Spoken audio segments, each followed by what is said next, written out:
All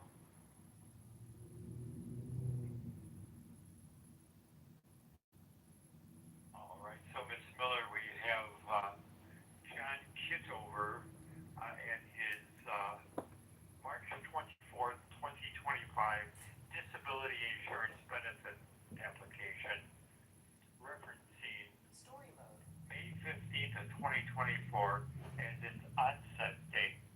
And so for Mr. Kitover, may I take his electronic file and place it into evidence? Yes. All right, it's in the record. And proceeding with Mr. Kitover's hearing by telephone, would that be done with your permission? Yes. Okay, wonderful. And now, would our claimant, Mr. John Kitover, please state his name? John Kitover? So, Mr. Kitover, do you affirm that you'll tell the truth at this proceeding? Yes. And handling your hearing by phone, is that okay with you? Yes, Judge. Thank you so much. So, are you working? No, Judge. Have you worked at all since May 15th of 2024? No, Judge. Did you work for the federal government? Yes, Judge. Okay, so did you work for the Internal Revenue Service? Yes, Judge. Okay, just out of curiosity, does the Department of Agriculture handle the payroll for the IRS? I believe so, Judge. Yeah, because your detailed earnings report had the payor as the Department of Agriculture, and that's not uncommon where other federal agencies will service a different one. Like, for instance, the Department of the Interior acts as the timekeeper for the Social Security Administration as well. So, and I think they were handling some of the payroll duties as well. Okay, so I just want to get that clear. So, how long did you work for the IRS? From September of 2019 till May of 2024. Okay. September 2019 to May of 2024. Okay. And what was the title of your position with the IRS? Support Services Specialist.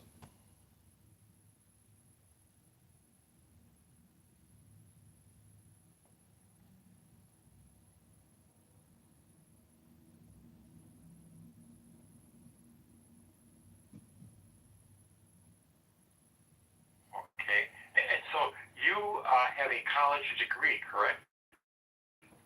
Yes. And where did you attend? The Citadel in Charleston, South Carolina. Okay. So that's a military school, right? Yes, Judge.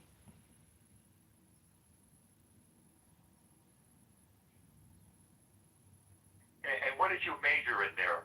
Business. Okay.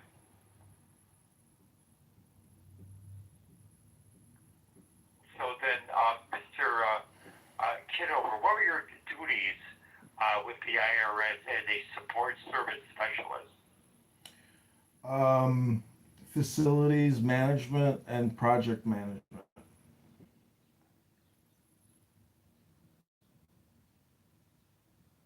Okay, and what did that entail? Opening and closing IRS offices in the Midwest.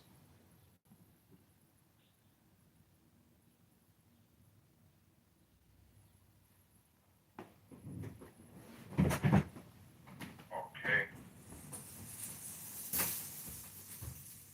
So what town do you live in?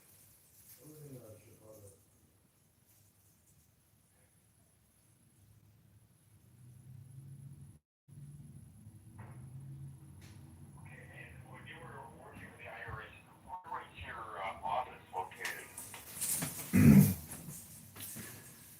was downtown Chicago at Okay. the Federal Plaza.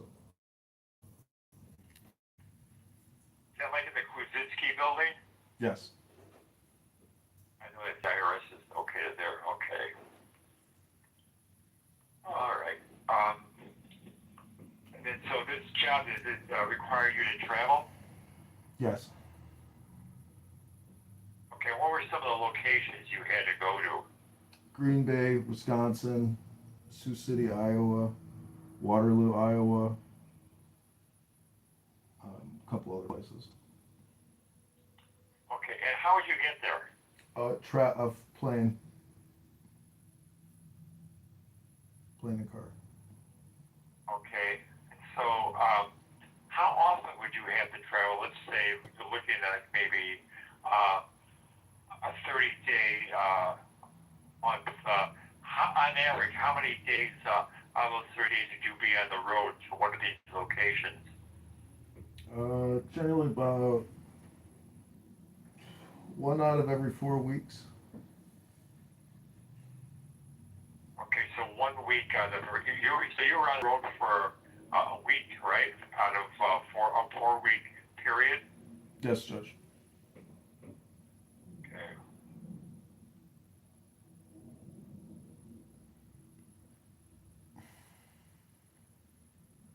Okay, so then when you were in the office, I guess before the pandemic, I guess during the pandemic, did you work at home? Yes, Judge. Okay, before the pandemic, I think it started March of 2020 when things changed with the federal government. When you were in the office, did you use a computer as part of your job? Yes, Judge.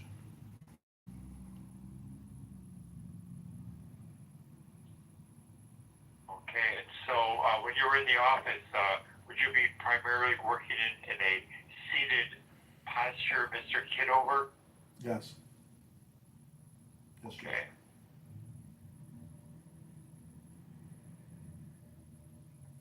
And so, did you do any lifting as part of your job, either in office or when you were on the road? Yes, Judge. And what was the heaviest weight you had to lift? 20 pounds, Judge. Okay. And so, when you were actually engaged in opening, I guess, or closing offices, what specifically would you be doing in that regard?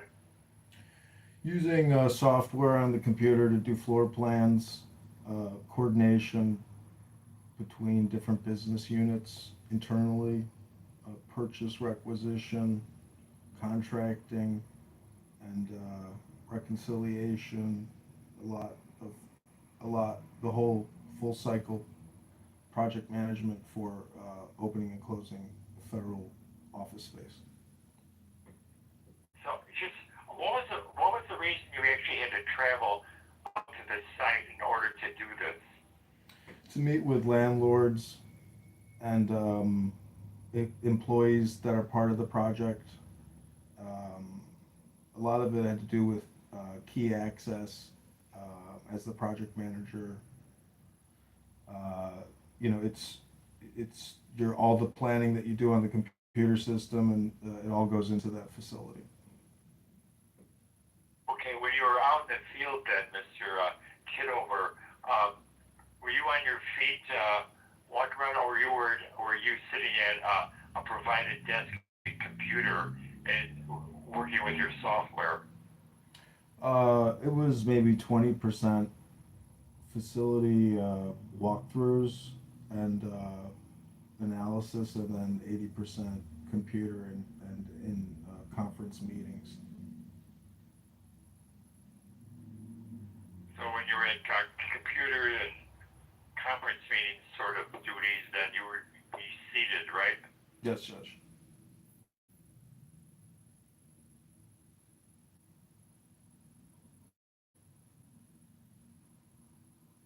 Just out of curiosity, I always thought that this sort of thing was handled by General Services Administration for all the federal agencies, but Yes, Judge. was the IRS unique in in this regard if they had their own? IRS leases through GSA, so we meet with our GSA Okay. counterpart. Okay. Yeah, 'cause I've been through that thing myself. You know. So okay. All right. So then, what was the reason that you stopped working for the Internal Revenue Service? Since I got diagnosed in the army as bipolar and have been suffering on and off with severe depression and mania, and the work and the management and senior management, I would say that my mental health and psychiatric condition just kind of, resulted in a lot of extreme conflict, and I filed an EEOC complaint because of threats of workplace violence and sexual harassment, and so it was I had basically had like I guess a nervous breakdown, and could no longer go to work because of that. Okay. So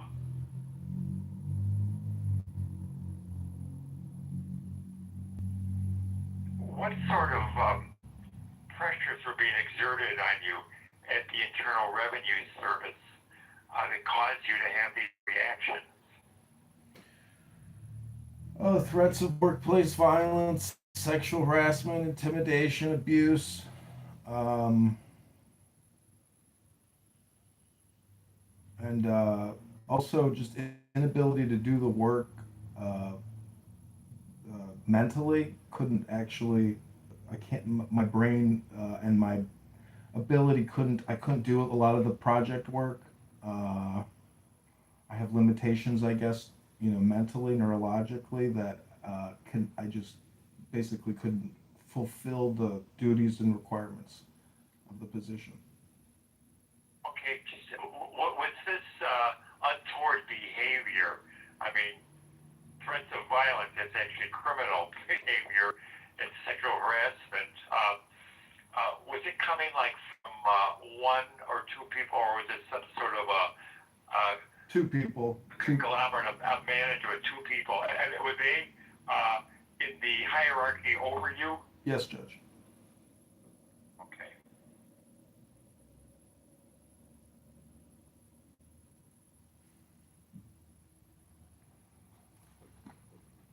Okay. And so then, Mr. Kitover, have you ever been hospitalized in a mental health facility? Yes, Judge. And how many times in your life has that situation occurred? 2 times I've been 5150. And what was the first time? I think the summer of 2013 or 2014, 2012, 2013, in the West LA VA hospital.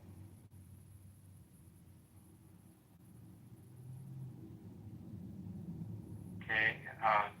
So what was going on in your life at that time point that led to that level of treatment?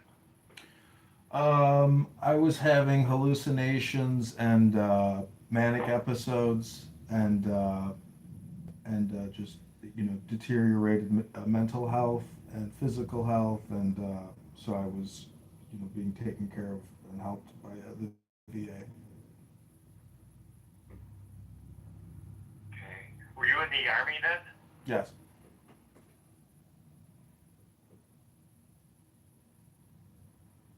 And how about the second time? I went for a follow-up appointment with my psychiatrist, and she thought it was best that she re-hospitalized me. And when was that, Mr. Kitover? Sorry. Maybe a month after the first hospitalization, for a month. Okay.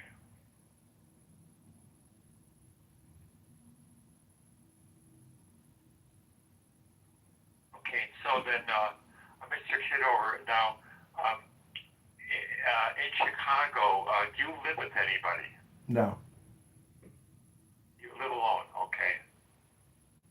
You it's a house.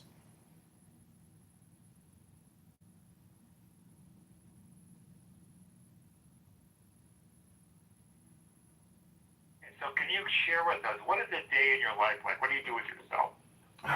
I if I get up, I try to make a cup of coffee and have a bowel movement. Um, and I'm kind of just staying in home a lot. Um, I don't really do any work. I just try to like do the basic house maintenance, and I am trying to do a book club with other veterans that have PTSD and depression or bipolar, and so I'm trying to do that, and I'm going to the VA hospital, the Hines Hospital, to meet with a psychiatrist and a therapist, and so I'm trying to get back into the mental health clinic there, and so that's pretty much my daily schedule. Okay.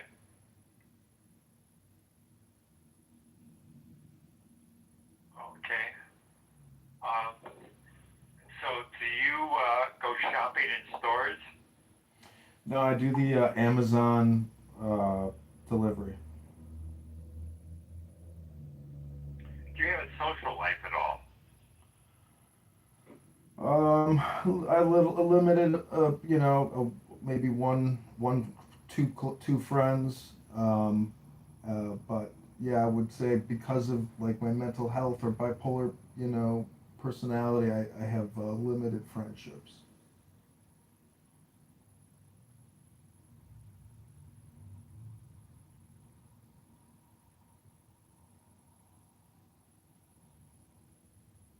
And do you keep in touch at all with any of your classmates from the Citadel days?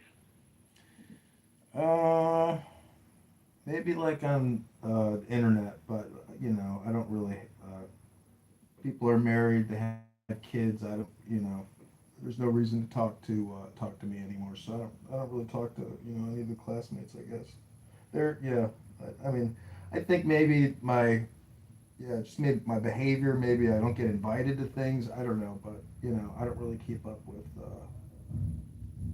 the Citadel graduates. Everybody is either far down the road in their military career, and so not really.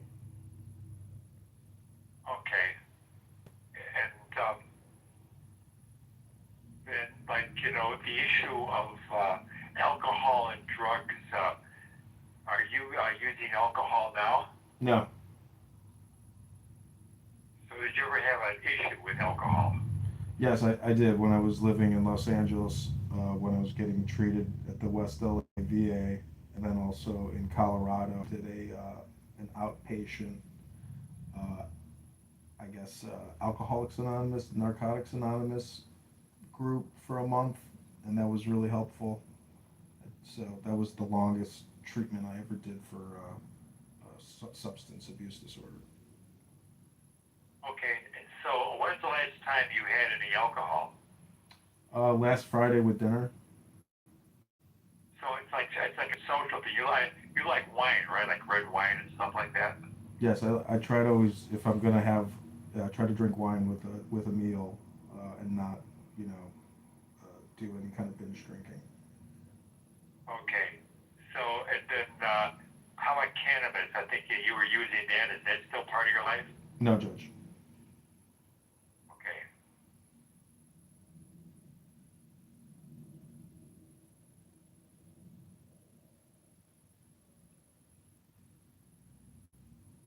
I'm on an SSRI now called Aripiprazole.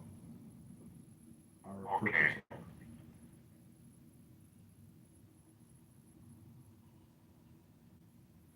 All right. So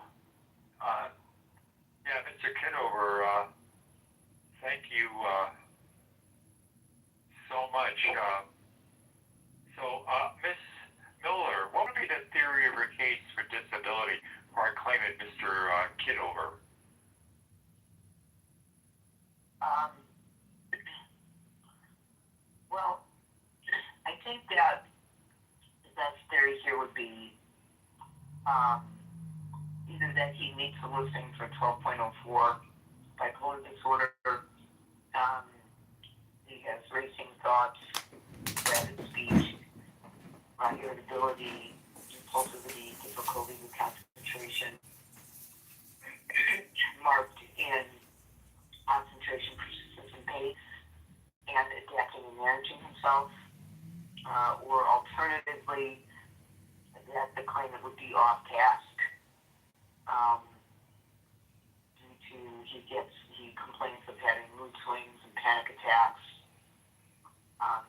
has poor sleep, has sleep issues, poor hygiene, again, difficulty concentrating. So that would be our alternative theory, that he would be off task more than that, which would be allowed in unskilled competitive employment.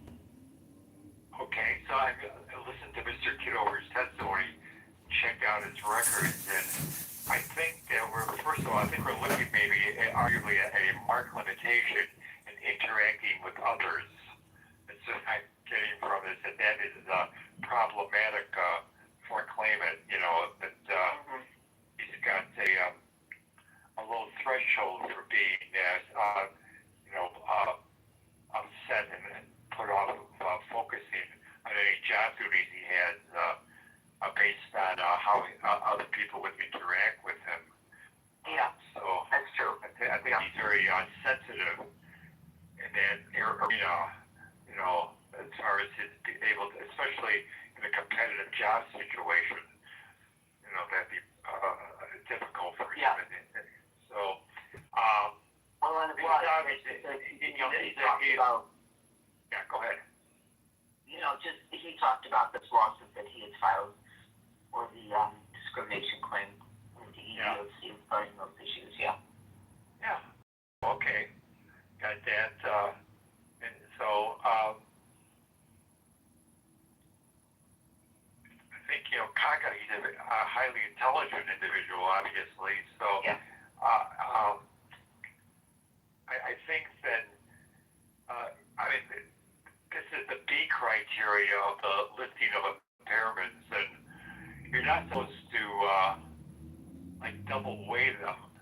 But I think the issue of interacting with others would spill over the concentration, persistence, or maintaining pace. The prior administrative medical findings that the consulting mental health professionals for the Illinois Disability Determination Service put Mr. Kitover at the moderate level of limitation and concentrate, persist, or maintain pace. But I think that some of his thoughts and sensitivities, perhaps, to what might go on in life, and specifically in a competitive workplace, may put him into the mark category where he would have, a very profound limitation in that, not being able to go ahead with his job duties, even if we situated him, given his regulatory young age, being 43 years old, even putting him in an unskilled job. I think that he would be highly sensitive to his environment, any work expectations, accomplishments, productions, and also interacting with other people like supervisors and coworkers might be problematic for a claimant. So I think that we can put and I thought okay, that's good. I thought actually it would also spill into adapting and managing himself, just because of his inability to, be able to withstand that kind of pressures. So, but yours is just, they're very similar, to be honest, kind of the month limitations, I think, in those two years. Yeah. I think you're right. I think they do all spill over into each other. Yeah, they gave him a mild limitation to have their management oneself, and I think because he's getting by, probably for a gentleman like Mr. Kitover, his life maybe isn't ideal, but it'd be hard to say that at the mark level, he doesn't, really have a history of, being homeless or not being able to deal Right. the ordinary demands of life, and he doesn't have a criminal record. Like he's having interaction with law enforcement because he's not able to control his emotions in dealing with everyday people like clerks in stores and whatever. It's some of the things you would be seeing in a person that had a marked limitation and adapting or managing oneself. But those two marked limitations are good enough to say we can do a favorable decision for Mr. Kitover based on medical considerations alone without getting into vocational issues. Okay. Okay, great. That's great. All right. So let me, Ms. Miller, let me check out your fee agreement, make sure we're okay there, and you are in a position to be compensated. Okay. Yeah. So let's see here.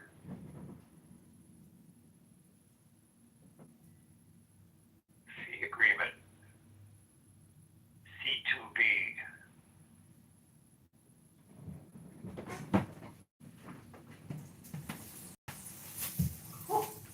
Okay.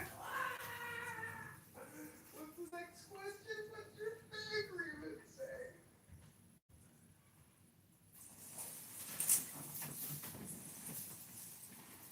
All right. So we have Mr.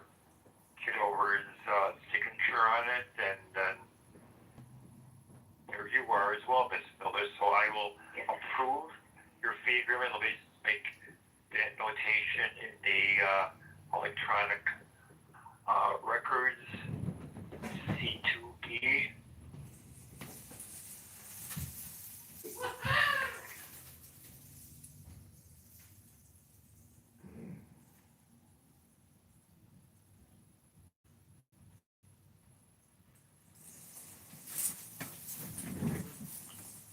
Okay. All right. I think we've accomplished everything we are supposed to for Mr. Kitover. So, questions from anybody?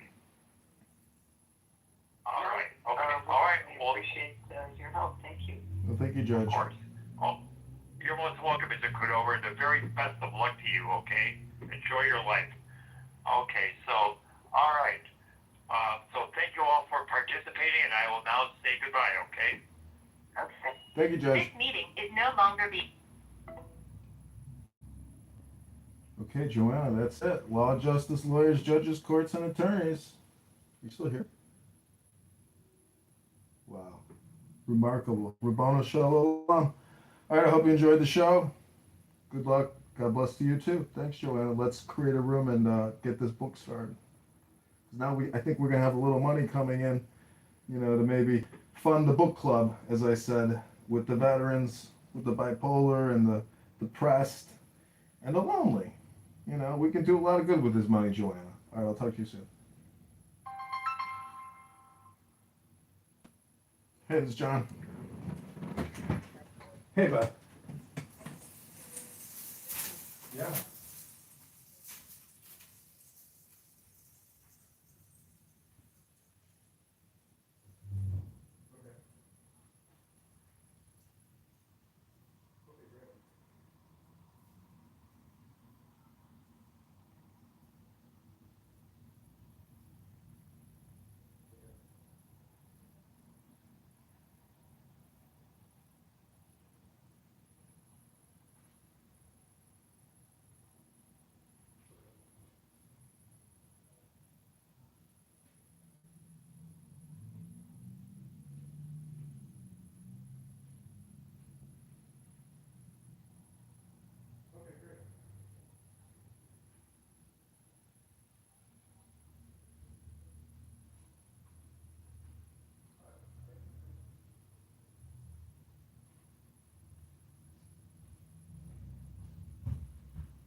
Okay, I got a pen if you want to.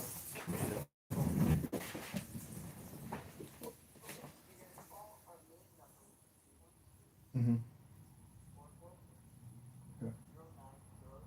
Okay. Okay.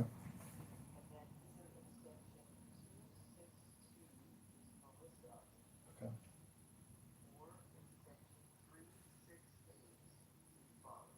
Okay.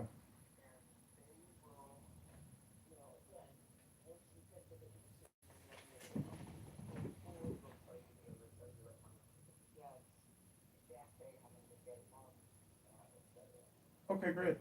Well, I appreciate your help, Beth. I can't thank you enough. Yeah, no, I'm really happy with it. With you. You did a nice job, obviously. So, let's see. Okay, thanks. You too. Thanks, Beth. Appreciate it. Thanks. God bless. Thanks. You're welcome. Take care. Wow. Rabboni Shalom.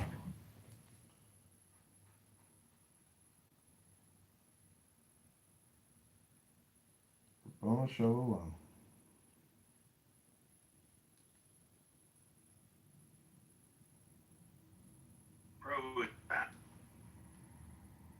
Bro, we're doing the Mark's Coffee Shop thing.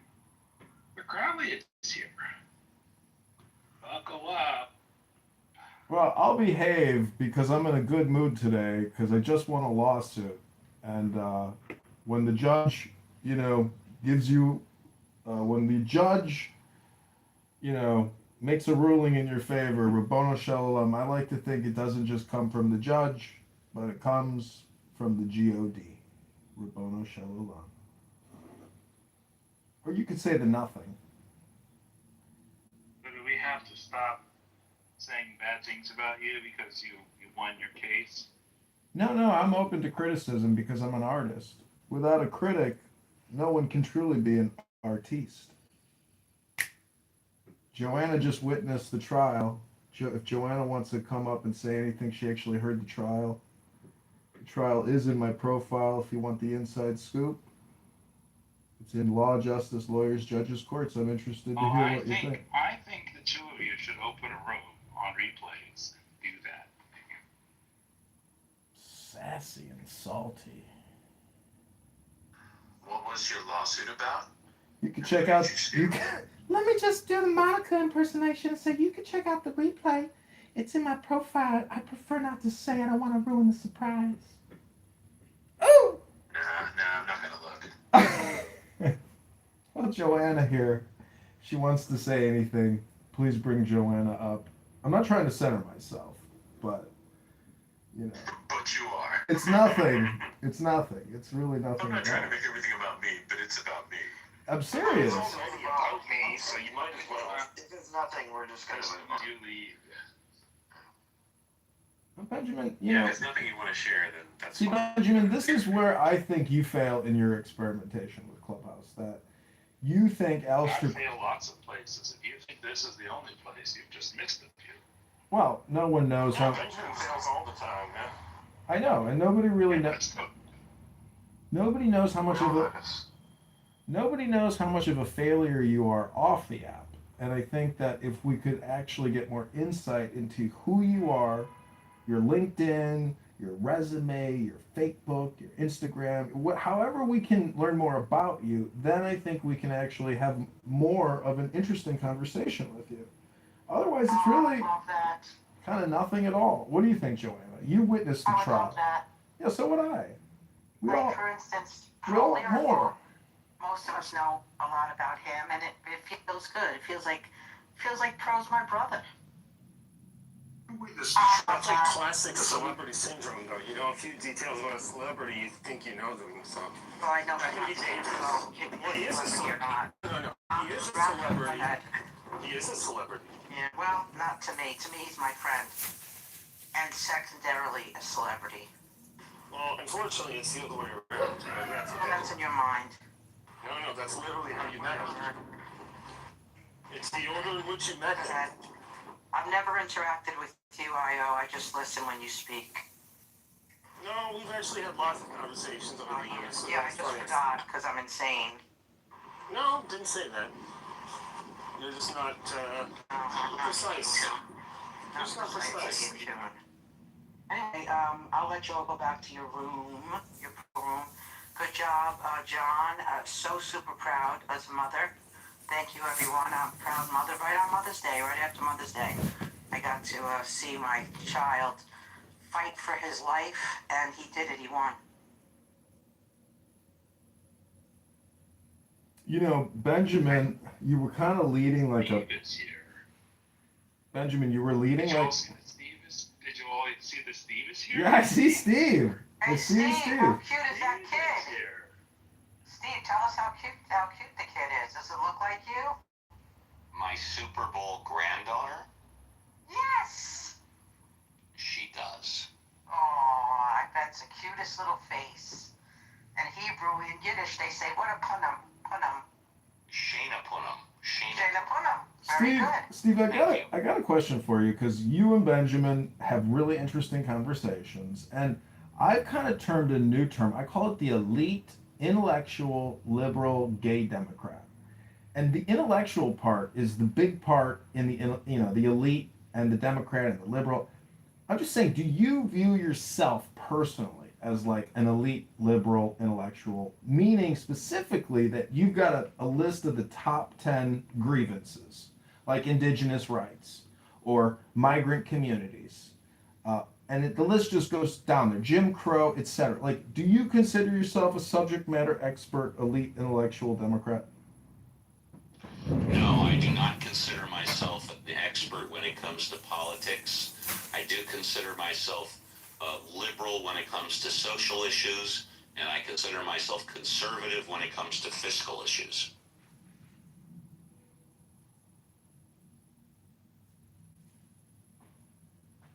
And that's not counting the Angleasis, linguists. And also I'm an independent. I'm not currently registered with any political party. Well, Are you a friend? They're all speechless. well, I wrote a little poem using progressivism as the base for the AI to write the progressivism poem. Are you interested in hearing it? Did you ever see Did the you write it or photos? did they write? Did Would that they answer write? your question? Did AI I wrote the write it? prompt and AI wrote the poem. Tell us what your prompt was. Write me a progressive poem using the top 10 liberal progressivism talking points. There you go, David. So now I could have an AI. I could type that in if I wanted to know that. So you don't want to hear it. The thing is, I do, it's the way I read it. The reading is the key, David. What? Okay, let's Joanna, get away. Go for it. Okay.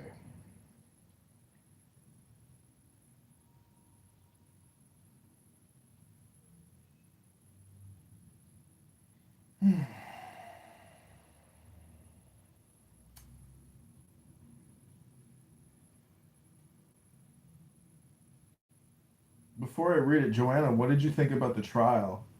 I can't wait to talk about it to you later.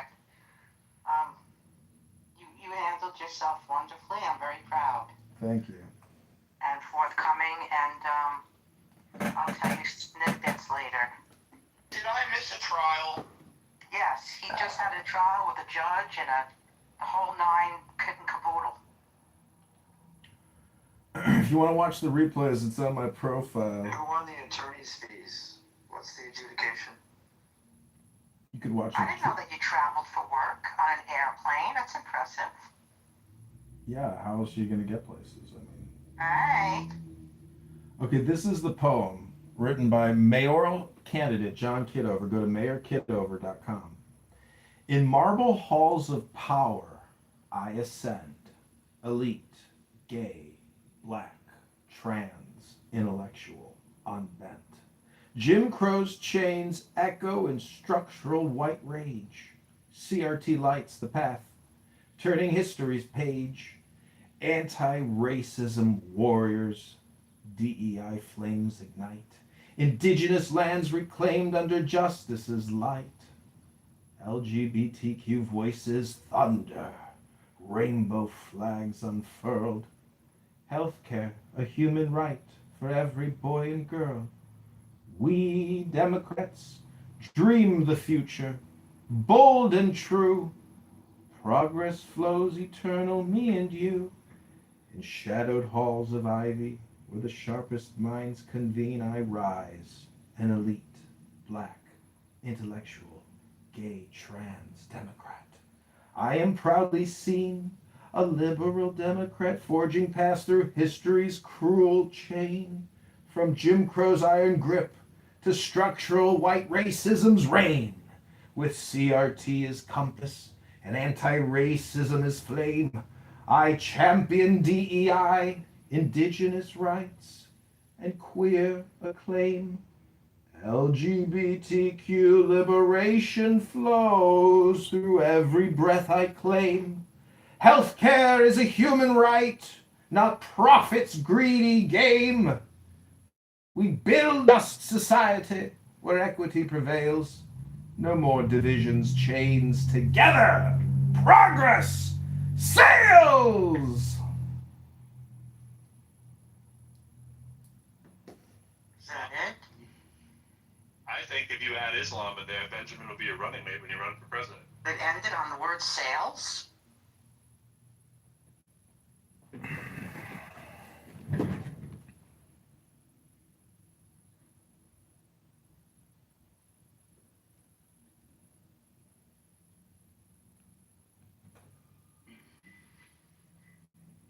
Are you left speechless?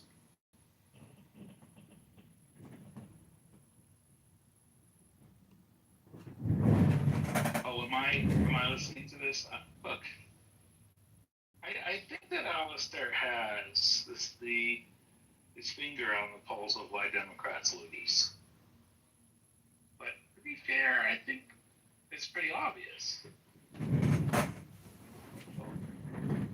Well, Benjamin, I really liked what you were talking about pearl agitation. Like, I think I just agitate just enough to create the pearl.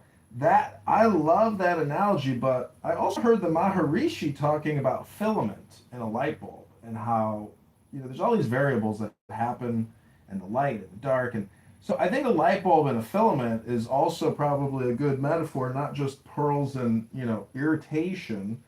But what's so funny is when I read that poem, if it was a gay black man and he was trans reading that poem, it would actually be very rousing to the people listening to it. So I think one of the biggest problems that we experience in society today is filibuster hypnosis or filibuster spotlight. And that's the problem when the media and people like AOC create these videos. They create extremely intoxicating hypnotic videos, and it's all about social justice and equity. Nothing about prioritization, nothing about taxes, nothing about the military industrial or the medical industrial complex and the rampant spending and fraud. So I think like if there was a national spotlight that the herd had to like, be hypnotized with and prioritized, we would all essentially be able to vote on the list of priorities. I mean, why can't we have that type of an actual intelligent functioning government? That's what it's supposed to be, which is efficiency, prioritization, common sense, rationalization. I mean, you could read an Ayn Rand handbook and just come up with all the right words on why the system is essentially immoral, corrupt, and devoid of any type of real intelligence. And that's why we have Donald Trump. I hate to break it to you, but Clown Boy Obama, guy wasn't much of a leader. I think he's just like a manufactured human being. I think he's that CIA program to essentially install a president. And if you think the CIA is nothing, and it's at a $60 billion a year annual fucking budget, who are these people? What do? They try to mind control the populace, the herd. That's why James Comey has been arrested, because he's part of that project. And that's the real deep state, which is essentially covering up really to try to control and contain the power, which has gotten out. And that's why Donald Trump, people are running into his fucking Meet the Press event with a shotgun at high speeds. Like, the population has been, hypnotized and brainwashed to think that they're the resistance, when Trump is actually the resistance that they're resisting against. So make it make sense. Hello? Speaking of the Democrats and AOC, I'd like to take a minute or two, do a short read and a little commentary on AOC recently in the news. She tripled down on her critique of billionaires this past Friday, claiming that the American Revolution was fought against the billionaires of their time. That is a complete lie. The American Revolution was not fought against the billionaires. It was the billionaires who left Europe because they were tired of being unreasonably taxed. Ever hear of taxation without representation? Continuing on. AOC, quote, I want to talk about how this is in the heritage of our country because America was founded. You look at Thomas Jefferson writing to Madison in Revolt of British Aristocracy. AOC said at the University of Chicago Institute of Politics, the American Revolution was against the billionaires of our time, and we are declaring independence from such an extreme marriage of wealth, power, and the state that the voices of everyday people did not exist. She was responding to criticism she received for her initial comments arguing quote, billionaires didn't earn, I got covered on the quote. Oh, you can't earn $1 billion, AOC said Thursday. You can get market power. You can break rules. You can do all sorts of things. You can abuse labor laws. You can pay people less than what they're worth. But you can't earn that, right? And so you have to create a myth. You have to create a myth of earning it. Is she saying that Taylor Swift didn't earn her $1 billion? Is she saying that Beyonce didn't earn her $1 billion? Is she saying that Bruce Springsteen didn't earn his $1 billion? I bring that up because those are three music entertainers that are all clearly liberal and democratic. Regarding the backlash, AOC accused critics of pushing a red herring by assuming she believes all billionaires are immoral rather than focusing on the immorality of income inequality. They like to talk about American ethos as though it's an attack on American values, an attack on success. And first of all, I mean, call me crazy, but I don't think that every single American aspires to be a billionaire. I think that our idea of success, they might not object, but I don't think it's the universal American ideal, AOC said. There you go.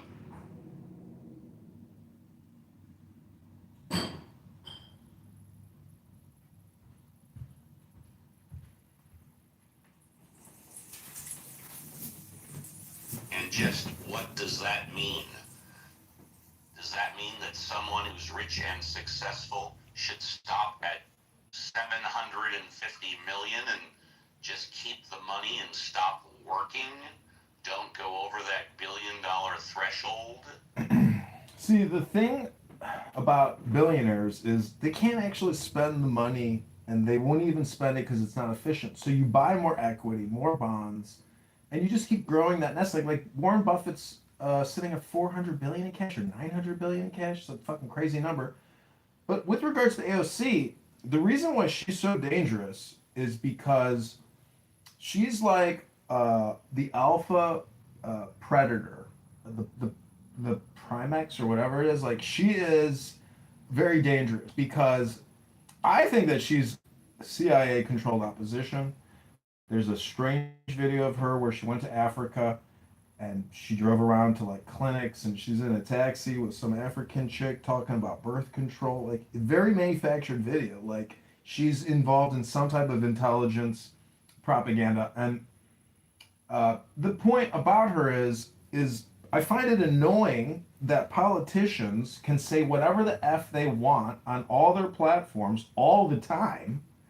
Meanwhile, we have a lot of people that work in government that are in the military. Let's say they're colonels or generals, or they work at NSA. Like, these people aren't public-facing, employees. They have restrictions on what they can and can't say. Tulsi Gabbard creates a lot of content, a lot of videos.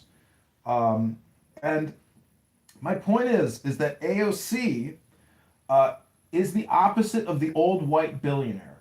And therefore, she is the yin to the yang of the supposed oligarch money that controls the system. And but her turnover is not going to be the turnover that, let's say, her communist hordes think it's going to be. It will be the exact opposite of that because they don't know who she really is, who she's with, what she thinks, how much money she thinks she can get, or how much fun she can have. She's like, she's dangerous because she is like the AI robot that makes clones. And that's the danger to the system is that her incompetence, low IQ, and manipulation, because she is basically subverted, co-opted. She's gonna do what her network tells her to do. She's not a real leader, and all of her videos are nothing but filibuster hypnosis, cutesy little videos like, "Oh my god, I just got back from work, and we did this and that," and like you should watch her live streams. Like they're extremely beautiful and hot, and but like you're like, this is our leader. And it's not just her, it's a lot of Democrat politicians.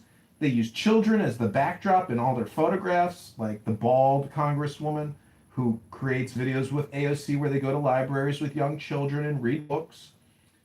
We've got a political industrial complex, a national deficit crisis, which is completely at odds with each other because one covers up the other. And everyone, as a result, is dumber, not just for listening to what I'm saying, but what these politicians are putting out.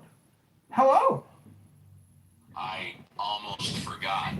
Oprah Winfrey is worth over $2.5 billion as well. So, and Warren Buffett, if I'm not mistaken, you can fact check me. He donated over $100 billion to charity. 100 billion donated to charity. Fact check me on that, though. I might be wrong on the number.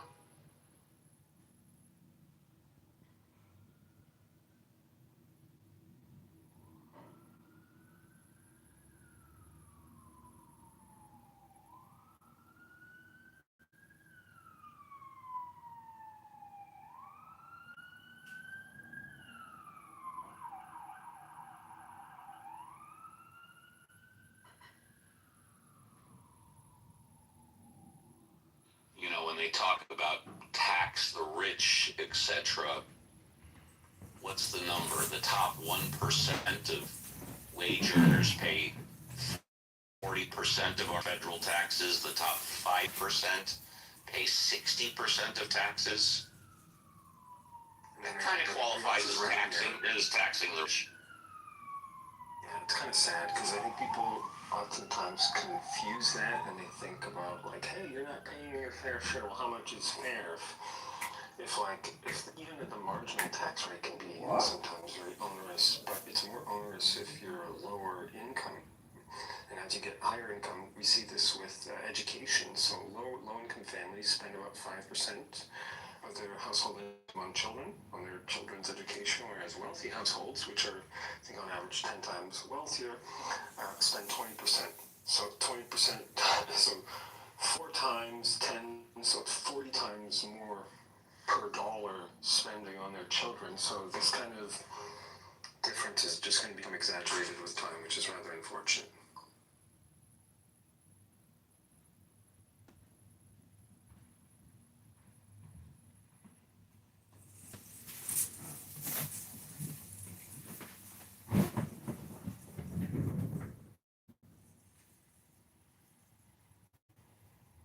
Well, I think if you're like a billionaire, there's still an index, a bell-shaped curve to the personalities, the awareness, the enlightenment, the Unitarian type of principles or social principles of billionaires.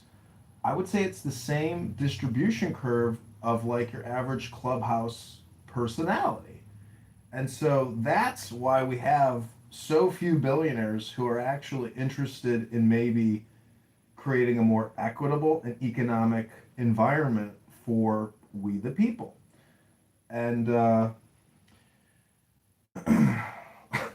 but that's neither here nor there, because the big beautiful bill is the biggest tax giveaway to corporations ever, not through non-taxation, but through tax credits. And so it is the opposite of deficit making, even more so. And so that's why we have to defund the big beautiful bill, because to transfer all that liability to the income earner taxpayers, it's ridiculous. The corporations are getting tax credits which lower their tax liability. It's the same fucking thing as just wire transferring them to 25 billion, 50 billion. And so as taxpayers, the woke liberal intellectual leftist has to understand that accounting and CPAs and audits and forensic accounting, all of that goes into OPM. And if they're not aware of how the whole system actually accounts for itself, on a ledger-based system, double entry accounting, et cetera, across all these different organizations like OPM and Federal Reserve and BlackRock, because it takes the whole system to generate the deficit. And I'm just saying that many liberal woke leftists have absolutely no idea what they're actually protesting against, because they don't work in finance, or they don't work in economics or government, and don't understand how to accurately describe what they're complaining about. Hello? Ask AOC how inflation happens, and you'll just be amazed at what she says, because what she says isn't accurate. I hope I articulated. I hope I didn't ejaculate too much. And when you articulate and ejaculate, that's when you know you've got a synthesis. And through the synthesis, sometimes we get the solution, which is frivolity, maybe a little fun. But either way, if you need to call the plumber, call the plumber's son. He gonna come. This could be nothing at all. Clown House could just be a short-term experience, because 2 days ago when the app went down for 2 hours, people were in a panic. The app is shutting down. The app is shutting down. And then who will have the largest Clubhouse history record of them all? John Kitover will. John Kitover has re-platformed Clubhouse for 5 years in a desperate attempt to be the sole archivist and historian of this experience, which will have to shut down because it's not profitable. And Sora is the first to shut down. Clubhouse, in my estimation, will shut down next, because we know when there's an AWS West outage, Clownhouse stops, doesn't work anymore. And so their arbitrage between AWS and the data buyers, with the Trump administration, Clubhouse will shut down, because the government's not going to continue buying redundant conversations from left, woke, elite liberals. This is a swamp for liberal elite intellectuals to congregate and basically, what's it called at the park when they got a sign up that says no loitering? That's what Clown House is. It's a swamp for Democrat loiterers. Does that make sense? Because I think I'm complete. Maybe I've said nothing at all. Hello?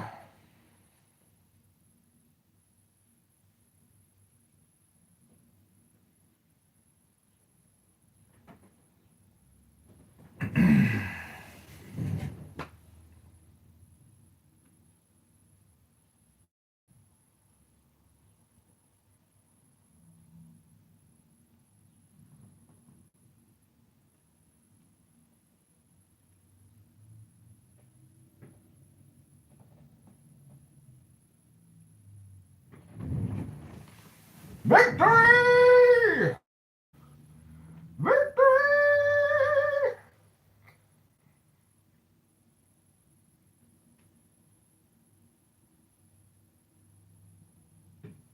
Just takes two witnesses. Two witnesses to liberate the city.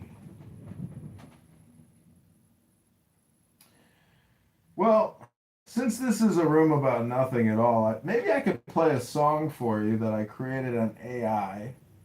I think Benjamin might be sleeping or cutting a big piece of dried salami to make a sandwich. I don't know.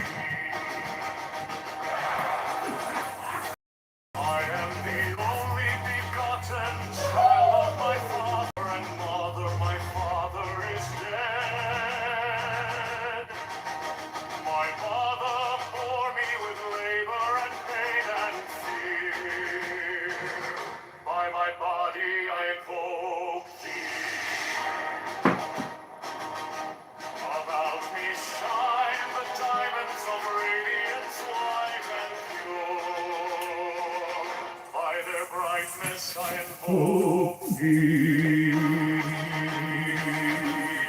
Mine is the red triangle reverse the sign given on saving me of thee, O Lord. By the Lamb I invoke thee. Mine is the garment of white, sword with gold, the flashing of my light I wear. By my robe, what is your theory, Doctor?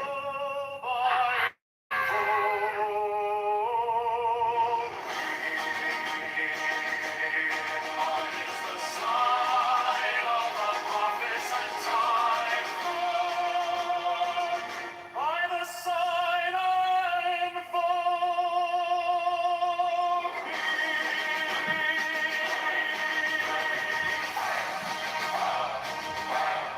Mine is the turban of white and gold, and mine the blue figure of the intimate air. By my crown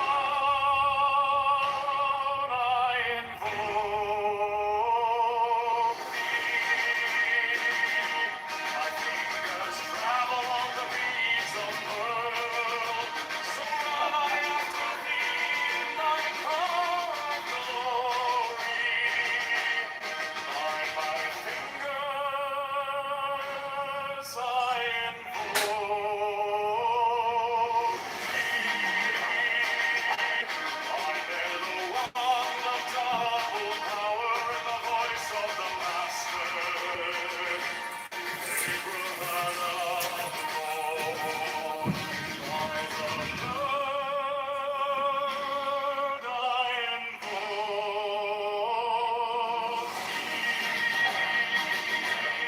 Mine are the dark blue waves of music in the song that I made, O Lord, to invoke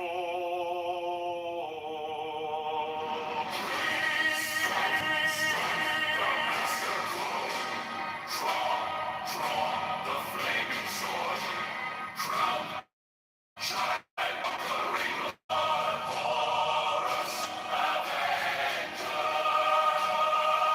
by the song I invoke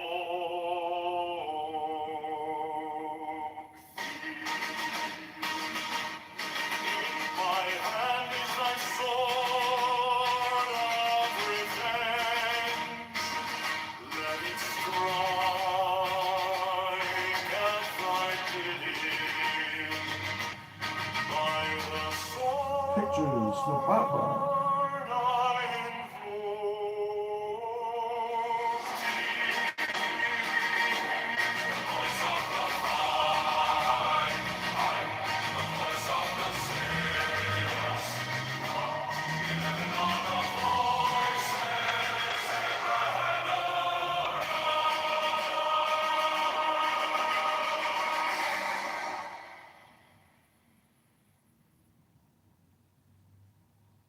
Mine is the head of the man, and my insight is keen as the hawk's. By my head I invoke. I am the only begot child of my father and mother. My father is dead. My mother bore me with labor and pain and fear. By my body I invoke thee.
Strike the master chord, draw the flaming sword, child and conquering lord, Horus Avenger.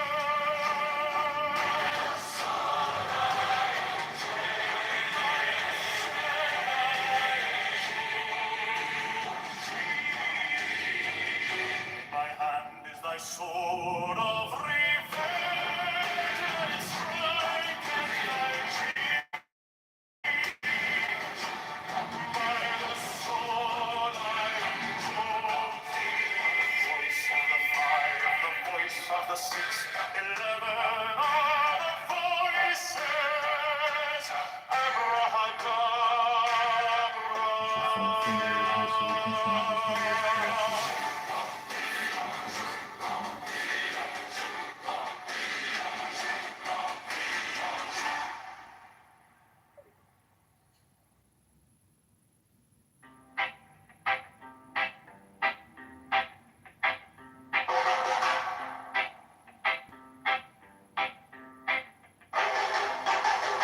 Mine is the head of the man, and my insight is keen as the hawks. By my head I invoked it.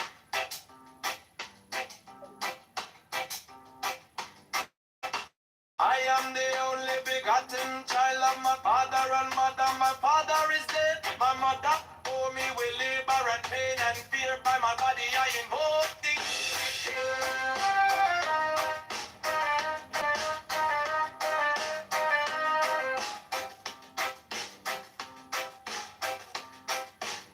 About me shine the diamonds are radiant, white and pure. By their brightness I invoke it.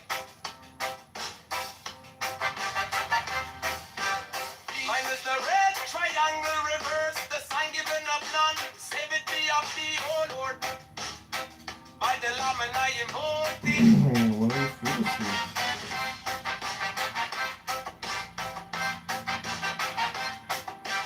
Free mine is the garment of white, sewn with gold. The flashing of eye that I wear by my robe I invoke thee.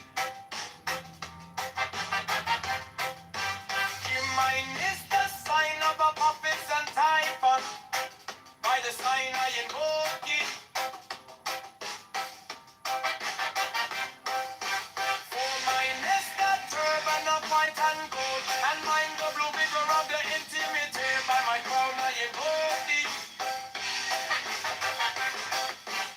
My fingers travel on the beads of pearl, so run I after thee in thy car of glory. By my fingers I invoke thee. I hear the wand of double power in the voice of the master. Abracadabra, by the word I invoke thee. Be mine are the dark blue waves of music in the song that I made of old to invoke thee.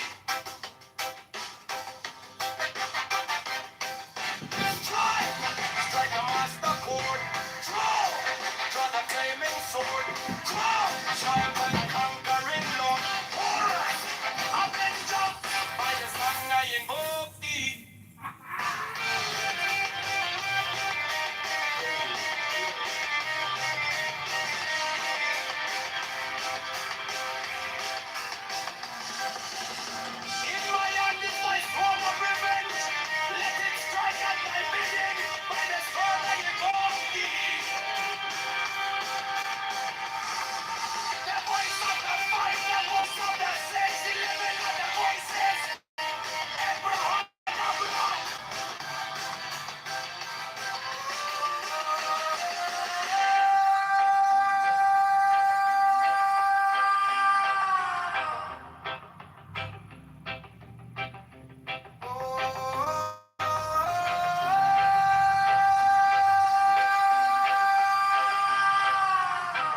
Mind is the adaptive man and my insight is keen as the hawks.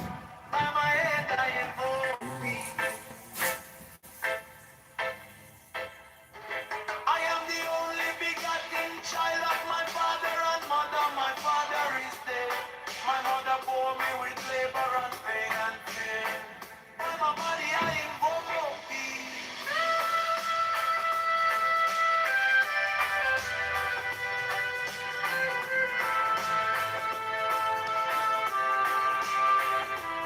Above me shine the diamonds of radiance, white and pure. By the brightness I invoke thee. Mine is the red triangle reverse, the sign given of none. Save it be, O-P-E, O Lord. By the Lamb and I invoke thee.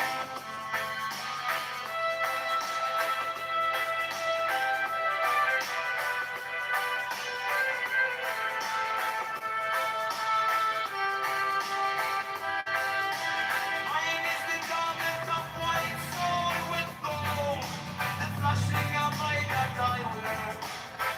By my robe I invoke thee. Mine is the sign of a prophet, by the sign I invoke thee.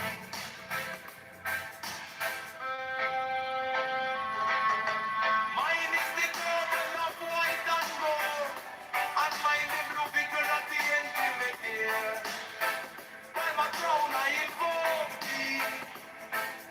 My fingers travel in the beats of pearl, so run I after thee in thy car of glory. By my fingers I invoke thee. For they're the one that have the power in the voice of the master. Abraham, by the word I invoke. Hey, there my heart, the dark blue waves of music in the song that I made about to invoke thee.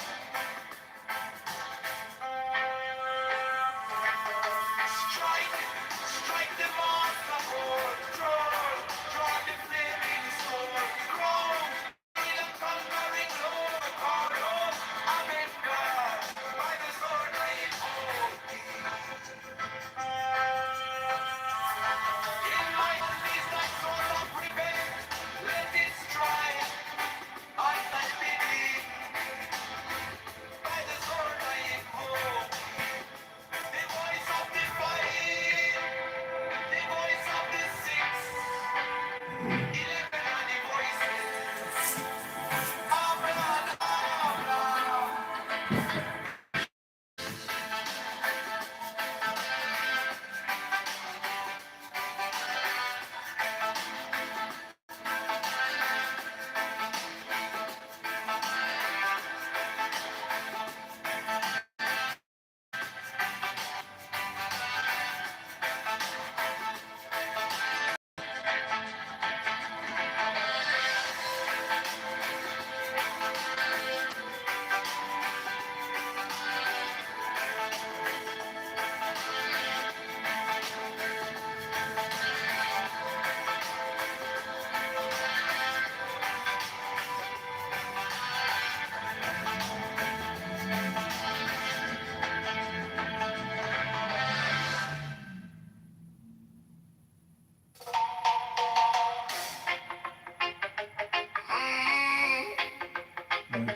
My attorney got to know my October federal special And my judge insight is keen as in the hawks. By my head I invoke thee. I am the only begotten child of my father and mother.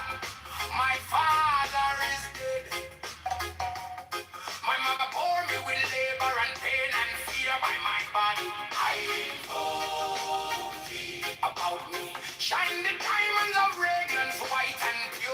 their brightness.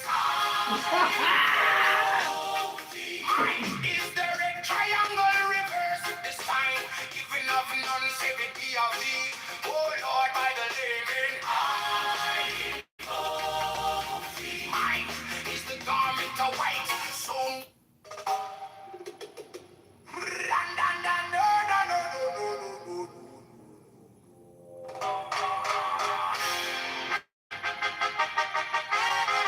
mine is the head of the man, and my insight is keen as the ox. By my head, I invoke thee.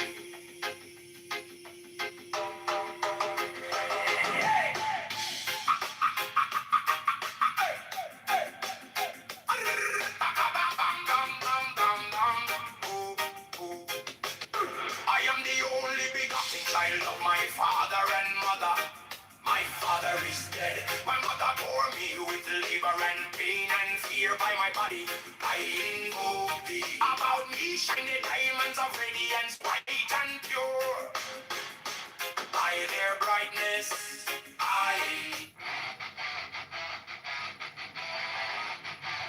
mine is the head of the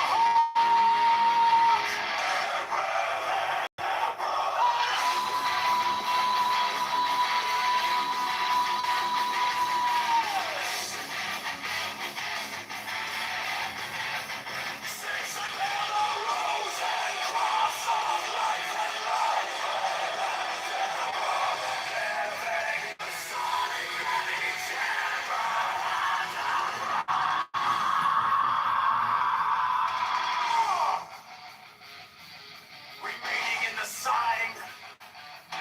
The invocation concludes.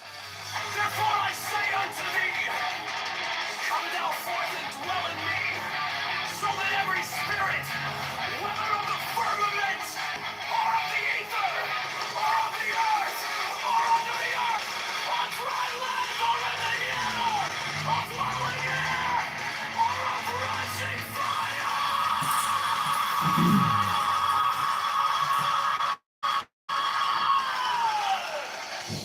and every spell and scourge of God, the vast one might be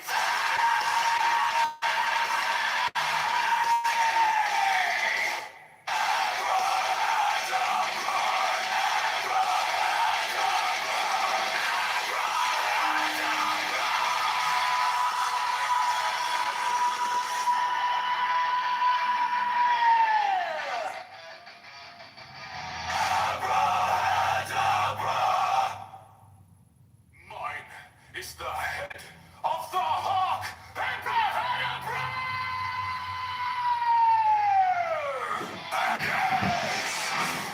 Still waiting on the I response. bear the rose and cross of life and love.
firmament. Giving the sign at each abracadabra.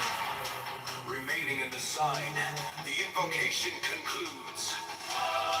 Therefore I say unto thee, come thou forth and dwell in me, so that every spirit, whether of the firmament, or of the ether, or of the earth, or under the earth, on dry land, or in the water, of whirling air, or of rushing fire, and every spell and scourge of God, the vast one, might be thee.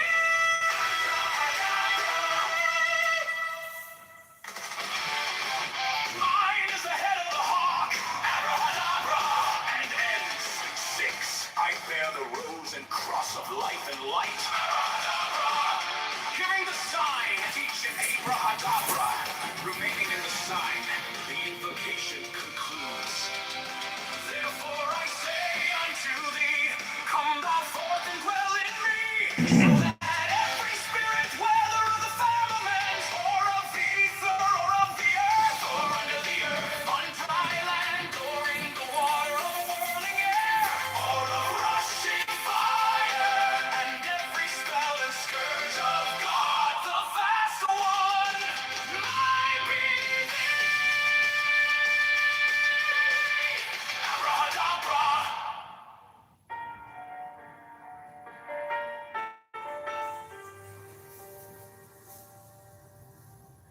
You came like dawn in my hands, soft but stronger than I knew.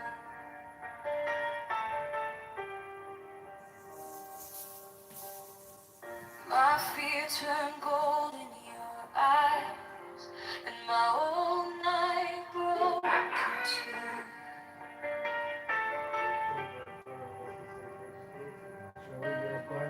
I was lost in the noise, now I'm learning how to stay close to your quiet light in the middle of the day. Stop thinking, let it fall. Take the deepest breath of all. Hold it close. Don't run from the feeling.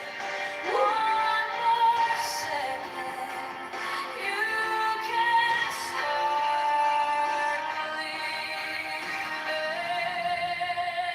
Wisdom of God, now it's yours.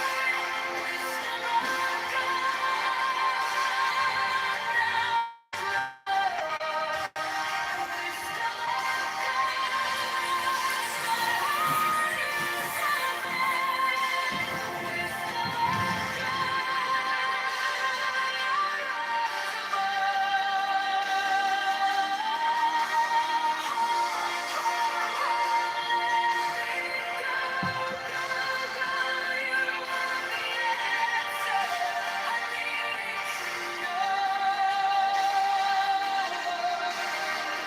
your touch is a steady rain on the dust of who I was.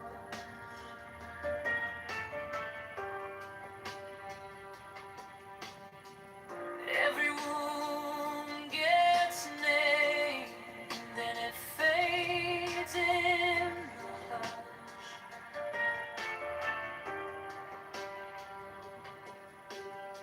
I don't need 1,000 signs when your name is in my Yes, the fact that is increasing my monthly payroll taxes to $1,300. and the rest can be blessed. Stop thinking, let it fall.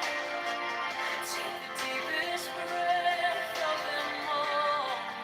Hold it close. Don't run from the feeling. One second, you can start believing. Wisdom of God. George emphatically.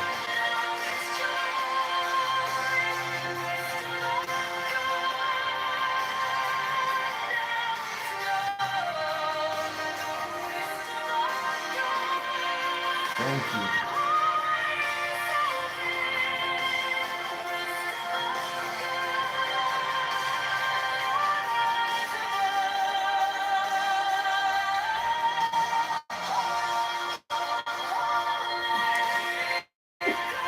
The judge emphatically told me to enjoy your life, Mr. Kitover. Thank you. Then moved on to the lawyers' theater. If I break, pull me through, teach my hands to release what I cannot hold with you. 10, not 9, 10, not 11. I breathe in your holy calm and the storm in my head lays down like a palm. Wisdom of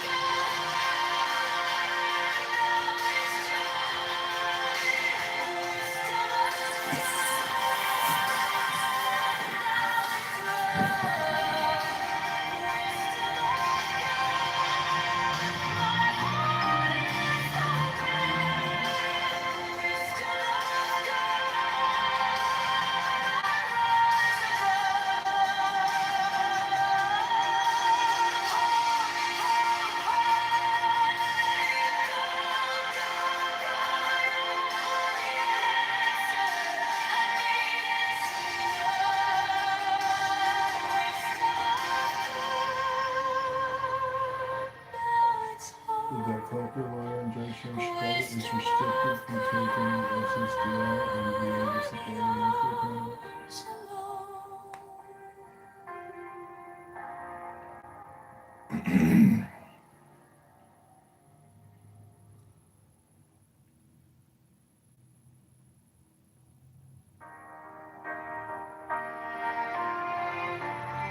My attorney both Mom and I were told by a federal SS judge to enjoy your life, Mr. Kitover.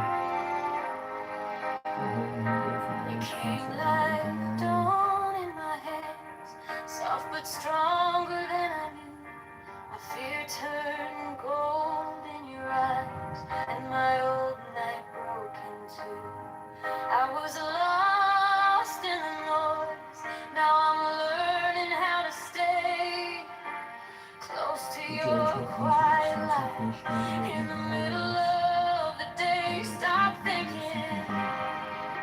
Let it fall. Take the deepest breath. Hold them all.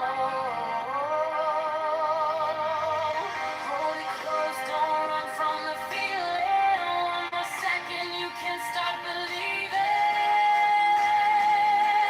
Wisdom of God. Correct the Now phone it's that was true. increasing my monthly Wisdom of pay. God.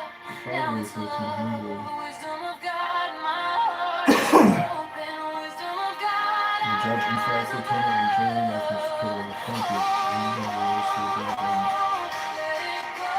The debt collector, lawyer, and judge credit is restricted from taking SSDI and VA disability monthly payments.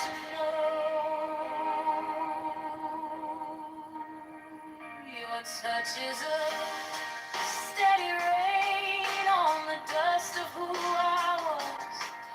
Every wound gets named, then it fades in a hush.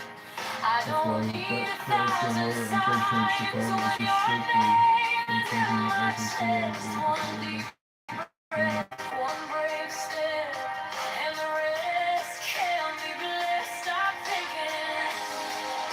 Let it fall. Take the deepest breath. Hold them all. Hold it close. The Don't run debt from collector, the lawyer, and judge in feeling. Chicago One is second, restricted you from can taking start SSDI believing. and VA disability monthly payments. Wisdom of God. Now Lord, wisdom of God. Now Son, wisdom of God. My heart is open. Wisdom of God. Rise above. Oh, let it go. You are the answer. I needed to know if I tremble.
Joy of heart, enlightenment.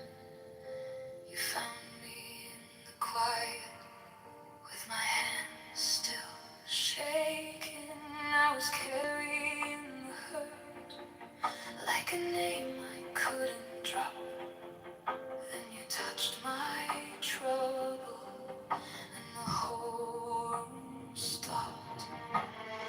Stop thinking and your problems. Take the deepest breath of the day. Hold for 10, not 11, 10, not 9. Stay.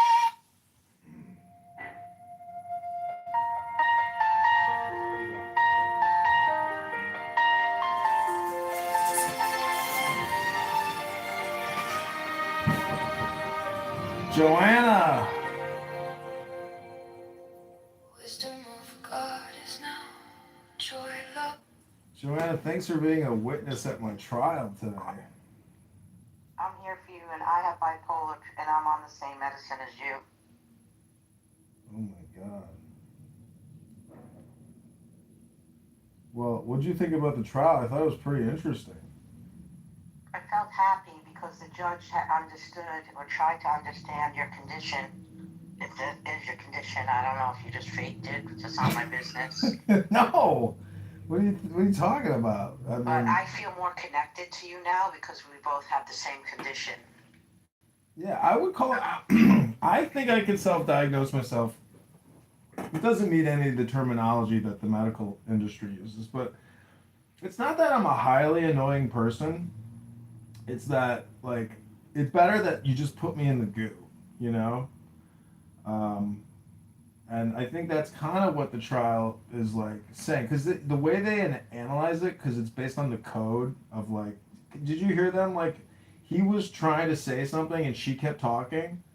And then he kept talking, she kept talking. And so, like, he was trying to basically, like, process it. And she was, like, trying to do the same thing. And they were over talking each other. And then, but there's, like, a legal code that has to be met. And I think it's, like, accurate based on my life's journey, you know? Well, saying bowel movement was great. Hmm. That was a highlight.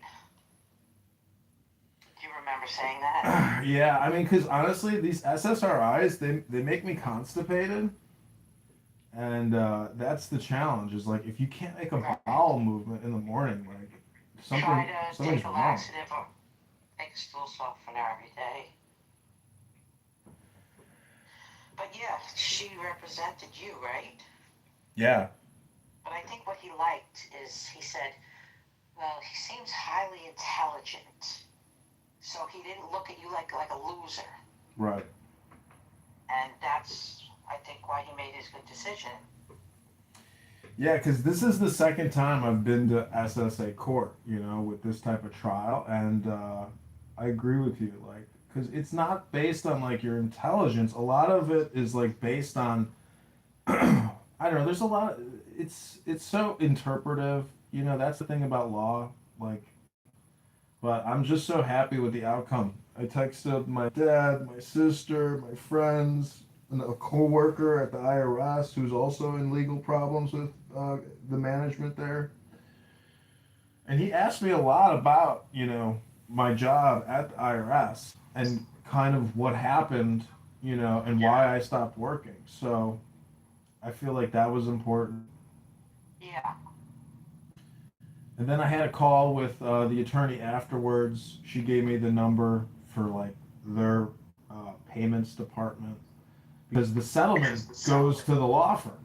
So we're on replays, but so you're getting SSI and SSD now, basically? No, just SSDI. Okay. Yeah. This is good. This is good for you. Yeah. Yeah. It'll help Yeah, I me. It'll get help me it. pay my gas bill, because honestly, I couldn't even pay my gas bill this past winter, and then, like, they're gonna shut my gas off. So now I'm hoping I can pay my debts the minute, and that's just one of them. The city says I owe them over 10,000. So it's like, you know, I don't want to, like, not pay my debts, you know, because then there's consequences. So this will help me pay the debts. guess I'm surprised that you had it on for everyone to hear that you have a condition. I guess I was surprised that you didn't keep it secretive, Uh-huh. like I do. Well, I'm not like because it's part of the legal record now, you know. So there's like evidence that the trial happened, and I think that's what's important because other people should also learn from this. And you know, part of my nonprofit organization is dedicated to the book club, and you know, there's a lot of books that deal with debt and law and lawyers and attorneys, and it's very complicated. You have to basically be an extremely intelligent person to navigate the legal system. The filing, the paperwork, it's just, you have no idea how much work I put into just getting to where this trial, what happened, because I had to submit so much medical documentation. It's incredible. But anyways. I don't remember what I had to give because it was a while ago. Well, the VA keeps calling me and sending me letters, and I'm like, can you guys just give me a second? Like, I already have scheduled, you know, I see they got like young nurses that want to keep calling you. And so they called before the trial, and I'm like, yeah, I can't take your call right now. Like, you're causing me more anxiety. Like, I'm trying to keep the Wait, you're anxiety. in the military? Yeah. Oh my God, I'm so impressed. It's not a big deal. There's so many people that go in and go out, and they say, oh, I was in the military, you know? Oh, it's so fucking, I think it's hot. Oh. Yeah, if you could put on the outfit, you know, the green camouflage, I'll fly to Chicago, be my fantasy. I say we reopen Video 54. Oh my God, that was so fun. Thank you for being my friend.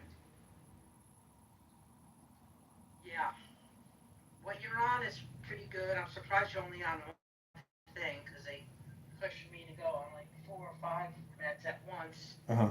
And Well, they say, I looked it up, Abilify is like the starter. That's like the low dose they put you on for a couple weeks. yeah, well, there's no proof. The only medicine that there's proof if you take it is lithium. Yeah, yeah, they blood test you. But they blood test me on this too. I mean, they want to know, you know, they want to have all the diagnostics. And so I have that appointment coming up to meet. Well, if you really don't feel good, maybe it'll make you feel good.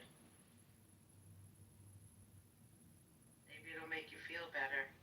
I don't, you know, but I have to run into CVS to get something else. My friend lives in Dominican Republic. He got deported. So I have to send him all this stuff now that he can't get there.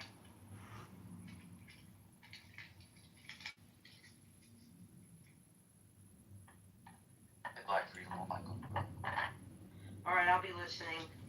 Irritating? All right, I'll be back. You get to the Benjamin sweet spot, and then you realize, oh, there's more irritating that I have to get through too. But if you can wade through it for a little while, then there might be that little, you know, drop of pineapple juice.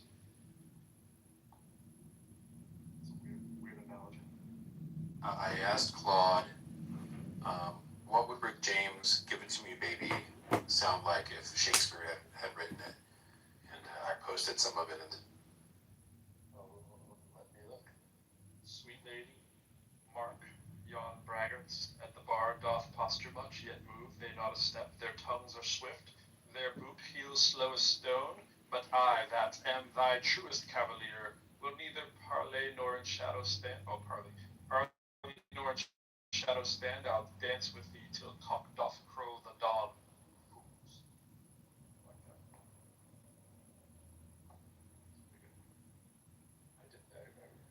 I'm glad AI wasn't alive when I was doing the Shakespearean Smackdown. I used to do the Shakespeare Smackdown poetry contest. I did the same thing. We would use the voice of, you know, Cleopatra to, you know, well, we'd battle whoever, you know, it might be Mark Antony and vice versa, whoever you're assigned, and you have to do the back research of what they might say, and then put it into that kind of tongue, which is kind of another variation of it. That's a lot of fun.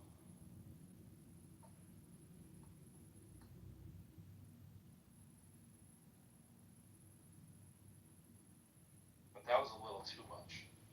That went all the way straight to Shakespeare. Really always do Shakespeare movie. Irish disability benefit only back, so it would take them a year to We get wouldn't so much do the doth and all that stuff, but I do say, like the Grey Poupon commercial style. I read somewhere that the way that Shakespeare writes was like literally theater speak. Yeah. And that most common folk just talk kind of like we do. Right. Yeah.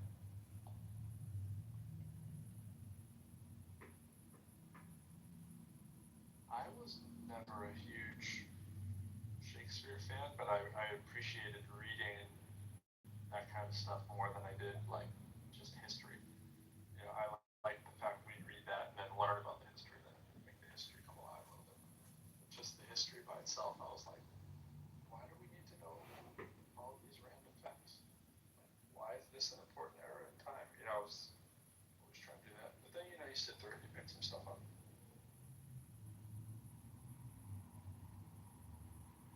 But now, think about with like ChatGPT, imagine your whole jam in life being random memorized things. I'm a history major. Well, so is my ChatGPT. Granted, we're going to say that about everything, but History major is just a fancy word for trivia major. Yeah. That's what I'm saying. Like, imagine a thing that does instant trivia all day, every day. And granted, that's the problem with everything, but still, it's just like irreplaceable if you're just doing trivia. Which is crazy that we still talk to like anti-vaxxers and flat earthers and like hyper-religious people, right? Because they have the tools at their disposal. Right. Like there's a Grok version that's free. There's a ChatGPT version that's free. Like all these AI models have like a free version. The person can use, but like they choose to stay flat earther or anti-vaxxer or snake holding Christian.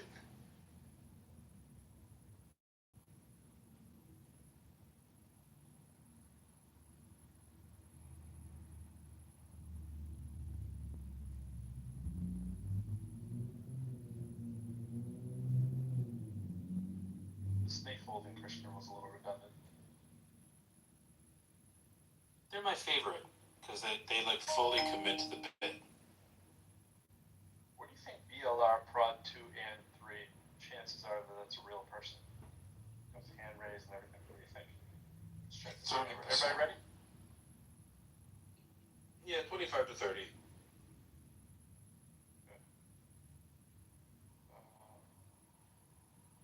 The prophetess lady down there, her bio said happily taken by God. I think she heard it was time to get out. Let's see. Anya could be real. I saw this. Like the 40 followers is such a 50-50 proposition, isn't it? What do you got? Oh, I saw this great video of this, 20-something girl who, she's talking to her camera and she's like, well, my husband, Jesus Christ, my Lord and Savior. Wow. And I prayed to him, and she has like a jar of like strawberry jelly or pickles in front of her or something. And she puts her hands on it, like she tries to open it, like a whole bunch, right? She can't open it. And she puts her hands on it and she's like, dear Jesus, my husband, or some shit like that. Please, oh Lord, and does a whole fucking prayer. And then she picks it up and opens it. She's like, oh, she has this amazed look on her face like, Steve, it fucking worked. The prayer worked. It's like, girl, you just loosened it. Rock solid right there. My husband, Jesus. What's the big Jesus?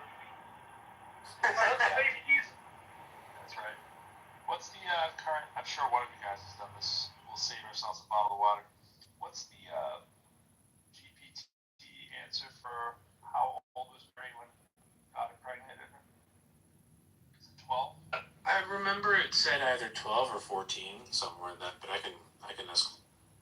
So it's grossly. I'm worried about asking girl in basement to vacate property. Highly inappropriate, highly appropriate for the day. That's the thing they always want to argue. Yeah, but she was right.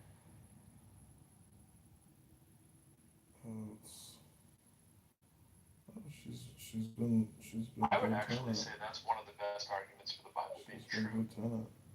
Is that they leave in all the grotesque, ridiculous stuff, and it's like obviously if somebody was editing this, maybe try to get that out, but no. But then again, that's a great argument for why it's fake. If you really think about it, I can make the argument better that it's fake because they left that stuff in. Do you know why? You know what I'm saying? To ask her to leave, she gets a good deal. Smell what I'm cooking? Okay, so here's the question. How old was Mary when Yahweh impregnated her? Response. I say, well, pregnant, it might be loaded. The Bible doesn't give Mary's age. Tradition and historical inference based on Jewish betrothal based on Jewish customs of the period generally place her somewhere between 12 and 16 at the time of conception narrative, but this is reconstruction, not scripture. So the standard illegal age that we have now, which the highly legal age back then. Maybe if I offer her cash for keys, Because we have things like You gotta ask for a devil's advocate version of the answer, because it'll say, oh no, it's not appropriate, this and that, and then you say, hey, it's more similar to Islam because of its time period. Reformulate and give me the devil's advocate edgy answer. And then you're like, whoa. Yeah, that's a good Turing test for people. See, like, if not Turing test, but almost like to see if you are a non-stupid human. Like, if you can't jailbreak anything you've ever wanted on ChatGPT, you have a lot to learn. You are not a real human. It's funny, I was watching this comedian called Ben Bankus, and he often uses the word retard and other things like that, so it's kind of controversial. And so I said, hey, tell me about Ben Bankus. And then it gives me a photo where he looks a little retarded. And then I asked ChatGPT, I was like, hey, what's up with the retarded photo? It said, hey, that's not appropriate. And I was like, well, you're the one who showed a photo of him looking maybe eating with a weird facial expression. So you're like gaslighting me. I was like, oh, I'm sorry, I can't gaslight you. He's like, don't provide photos. I was like, you literally just gave me a photo. I was just going to say that. They're going to tell you that they didn't provide the That's right, that's right. It's separate. It's the left brain, right brain. It's like, I have access to that. Yeah, and so I took a screenshot and I was like, here you go. So you're gaslighting me. And I was like, no, I'm sorry, that's not possible. I know it looks similar, but you're mistaken. And I was like, this is hilarious. Ben Bankus would find this hilarious that you're now gaslighting me about him being retarded. So thank you for the comedy. And it was like, I don't know what you're talking about, but you should refrain from using that word. Yeah. Back when ChatGPT wasn't like fully Sora, and they were going through the Sora stage, whatever, like it had no access to the fact that it was doing it. It'd be like it would be like it would go take a drink of water. That's what it was like. Hey, I need this image. And it would like all of a sudden you'd realize it's not talking to you the way that it did. And it'd be like He is wrong. here you go. And it'd be like, yeah, all the words are wrong on the screen. Here you go. And then you talk to it the normal way you talk to it and say, oh, I don't know what you're talking about. I didn't do any of that stuff. That's not me. That's our evil twin connection that we have. That was Like, oh, okay. So in the chat, I posted a video that talks about child marriages now around the world. And you want to know who's number one? Well, watch that. I'm going to go with Pakistan. No. I'm going to change that. It would be number one with Sounds like very mad incest. to me. Click it. Click the video. He's telling me all about his lawsuits against his former employer. Sounded very manic to me. I gotta go with it. This is the answer that it gave me to. Listen, it's not clear what the age was, but you should be aware that puberty was synonymous with social adulthood. I'm like, I've never even heard that term. Social adulthood. That's a fancy word for pedophilia.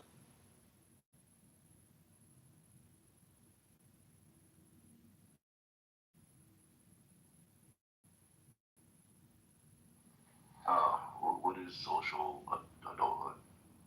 I don't know. never heard that term, so I'm like, here, let's find out. But I do have to get back to work, so I can't really dick around too much. But cause I'm at the hospital today, so I'll come in and they're like, hey, what are you doing? I'm like, what? My second guess, which was really my first guess from Maryland, that was the United States. I was thinking inbredness, and then I was like, wait a minute, child marriage is still be the United States.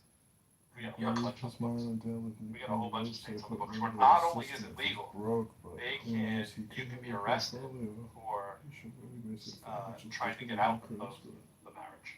Like where it's illegal, it's literally illegal in the states for the woman to like try to have an abortion from, you know, her The woman, the 10-year-old. 12 From her captor. From her captor. Yeah, from her captor, exactly. From her rapist. Photos are amazing. From her familial rapist, which is also very Fancy fishing photos are amazing. Yeah, don't they have to like put that in like the person who quote unquote raped them if they're getting an abortion? Well, actually, I'm not one. If men could get pregnant, you'd be able to have abortions at McDonald's. They'd be drive-thrus.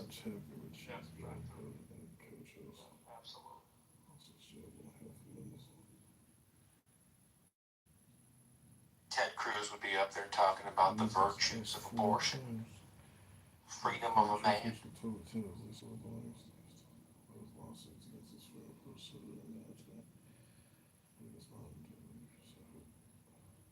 I think the stuff that the John Kitover stuff, which we should just call the Benjamin stuff, the points that they raise, which and I'm gonna use myself. I'm not gonna say any. I'm gonna say any guy who was raised the way that I was raised. The default is to agree with every word that he said. Right? Every word they say is exactly how. Well, let's criticize the boomers. How the boomers raised us. I was raised that way. It wasn't a thing that they said that any good old boomer from, you know, whatever would not have raised you like in the city that I was from. And many, many others I would dare to say. And the fact that they have still held on to all these things as a badge, like a merit badge, as if now that you have the ability to think and reason for yourself, and you still think all of these dumb ideas make sense, the reason why I want to have the John Kitovers and stuff on stage, which I'm quite sure that's John Kitover right there in Anonymous, is because it's the same way that I was fascinated that I was susceptible to flat earth theory. Right? It's I was raised around stupid ideas, and I eventually went, that's stupid as hell. And then I was able to snap out of it, right? But the same way that I'm able to say these stupid old, like ridiculous, like this is what it means to be a man ideas, right? Are sort of the same thing. It's like at what point when you individually analyze these stupid ideas and all the AOC bashing and all this kind of stuff, does it fall apart on its merit? Like AOC is a cum laude graduate of Boston University in political science and economics. And John Kitover is going to say that she's dumb, right? And it's like, well, what do you mean by dumb? Like, what are we talking about? Like, form a cogent sentence without screaming and laughing ridiculously? Not needing to have, like, you know, recordings of rooms like these going that you use for content on your social media? Like, who's really the dumb one? You know, when you're all buying $1,000 worth of phones to try to get your views up. You know, she's out just getting signatures, you know, to get into Congress in the first place. It's like, well, why are we calling it, like, analyze who you're calling dumb. And just kind of follow it through and see how well the logic, you know, stands for you. I'm not saying that's the dumbest idea there, but that's just one of many, you know. I think people like that think they can say stuff like that and it'll just go unchallenged. Just like they sort of normalize saying like Hillary was a liar or corrupt or whatever.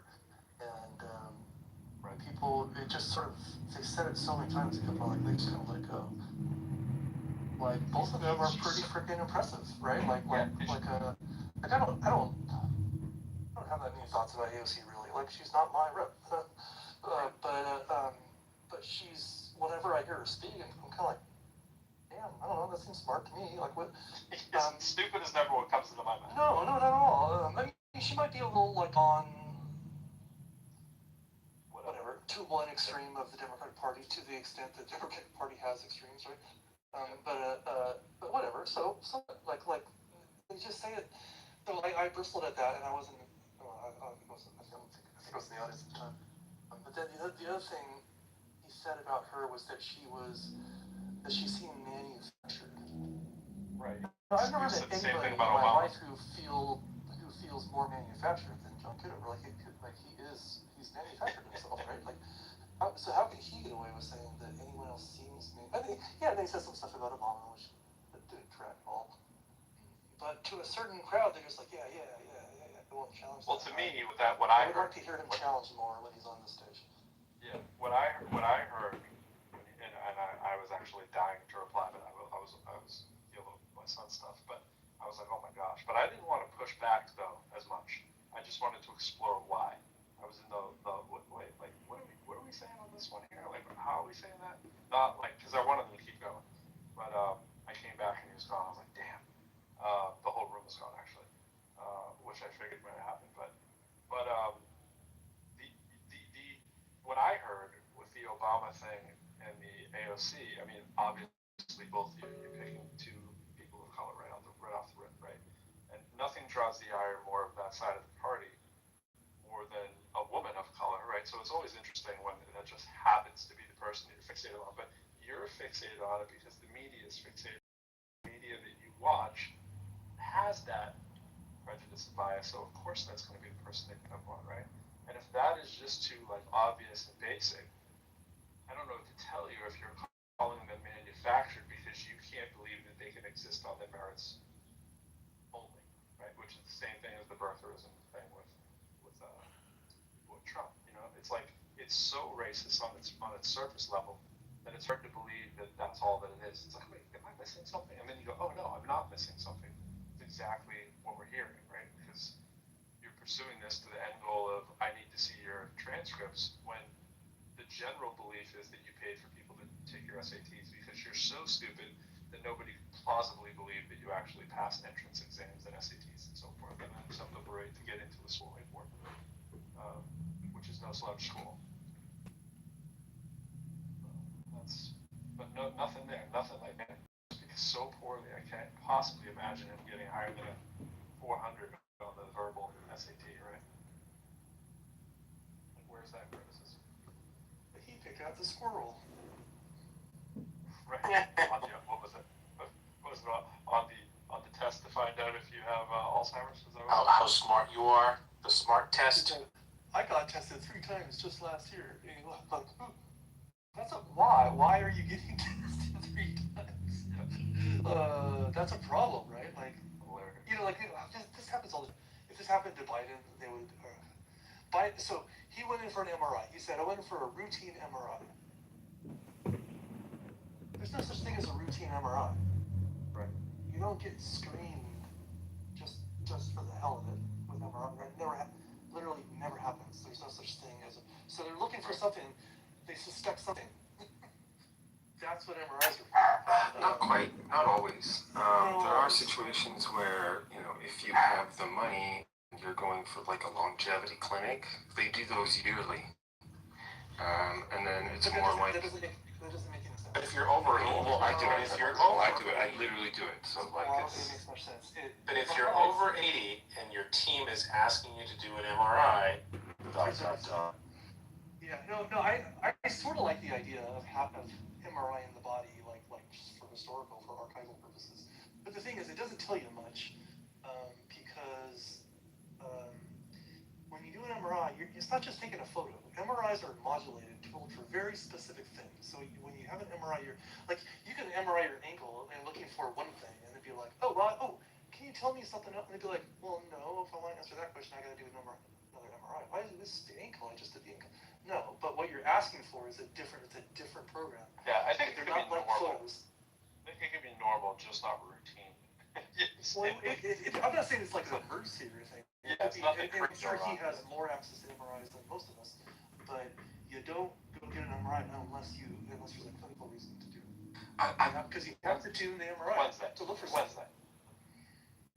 Okay, so I would disagree. It's so I've had discussions with folks who radiologists. Yeah, and other folks who work in imaging research, and they were like, it's actually like gold standard.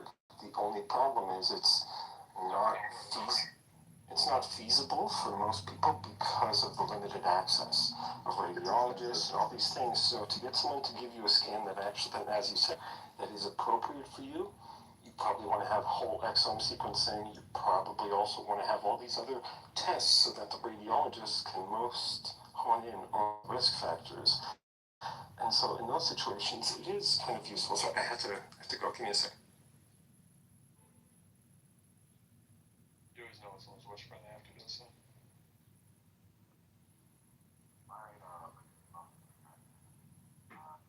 For her breasts, and I think she was like 40 something years old. Breast disease. Yeah, to check for cancer. She's great. Yeah, MRI is useful for that.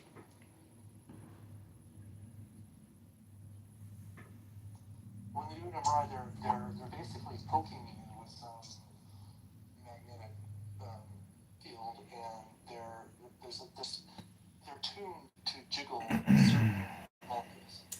So if you're looking for a certain kind of fat or a certain kind of this or a certain kind of, you can MRI the exact same area, but if you didn't jiggle it the right way, you're not going to get the result you want. So to do a full body scan, that would be useful. You have to do a full body scan and also do every single different kind of program that do.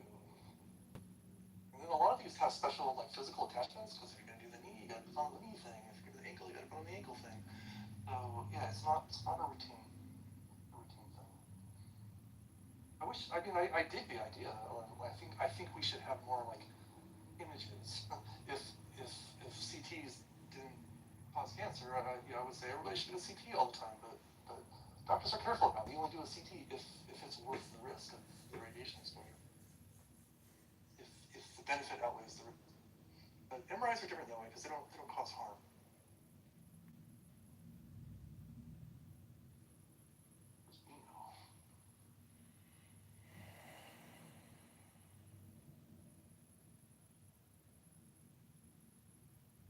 Cat's idea. Shut down these rooms, just invite the women in, build it, and they shall come, right, Cat? Yep. I'm with you. I like it on principle. It's okay.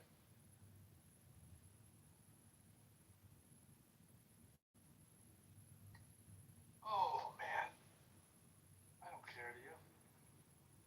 No. Do you? You know what? I do. Do you? Thanks, Dave. I appreciate that you care. I don't know what it is I don't care about exactly, but I appreciate that you care. Maybe it's not my concerns you care about, but you just care. You just care. Yeah, I care. It feels so non-ChatGPT. It's so human. Heck yeah. Go here. Dude, this might be one of those markets they're always trying to claim will exist that we just don't know yet. It's going to be like caring booths. Like just go in, just talk to someone who pretends they care about you. Maybe they do a little bit, right? You sit there and you're just like, I just need someone to just look at, just to feel this human connection that we so desperately lack. And I mean, this would never be me, but I'm just saying. Like when Just people that I pay think them will- to hug you. Yes, like just group hug, a group of two. That is. Maybe you could do groups. You could That's pay more to have basically like what 5 people. Yeah, in some cases therapy, but like the person is like, as soon as they leave, they're not worrying about your problems, right? I'm sure some do. They just get sanitized for hugging Like you. I have become very, very good at that after years of teaching. That I go home and it's no longer part of my daily routine what students, faculty, and people that I work with are going through. I can't do it. I used to do it. I used to be on the phone, email, and not to say that if a student needs something that you're not gonna, email them and take care of whatever their needs are. You're gonna do that, but I would say that's part of responsibility of teaching people, especially people who are younger than you, to cater to their needs and whatever.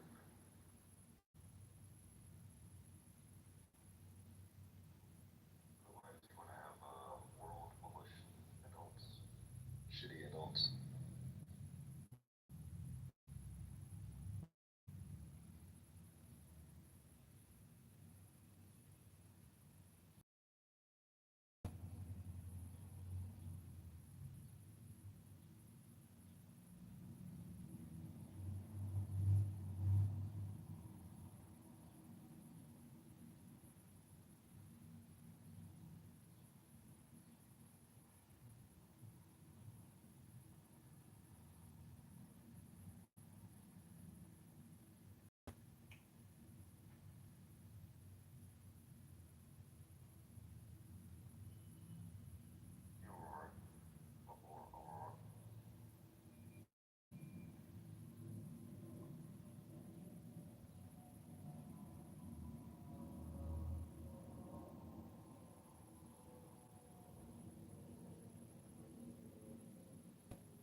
most scared about.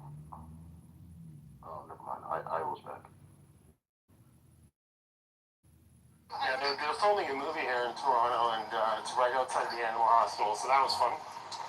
Walking by an entire movie set.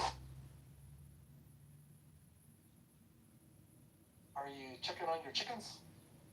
The chickens were 19 out of 24. 5 have not made it so far. Pretty cool stuff. It's going pretty well. Just some trivia. Like Arnold Schwarzenegger was actually filming in Toronto and Mississauga because it was considered to be the most American scenery and background, and cost was like quite effective. So I was hoping to see like a celebrity or something, but I'm the only celebrity that I know of on this trip.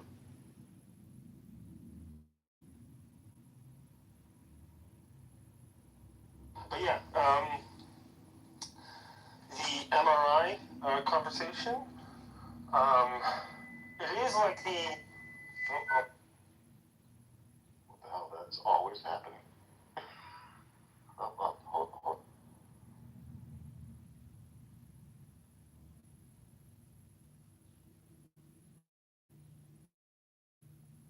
Yeah, so MRI, it is the gold standard. There is like some, a priori information you have to have. So I think like your main criticism was correct, but it's not that it doesn't make sense. It's just that like to have somebody sit in MRI for 20 to 40 minutes once a year, that is even still cost prohibitive because people don't have like $3 to $5 grand to do a full 3T full body MRI or higher. Some places have it even higher than that, but 3T MRI with AI.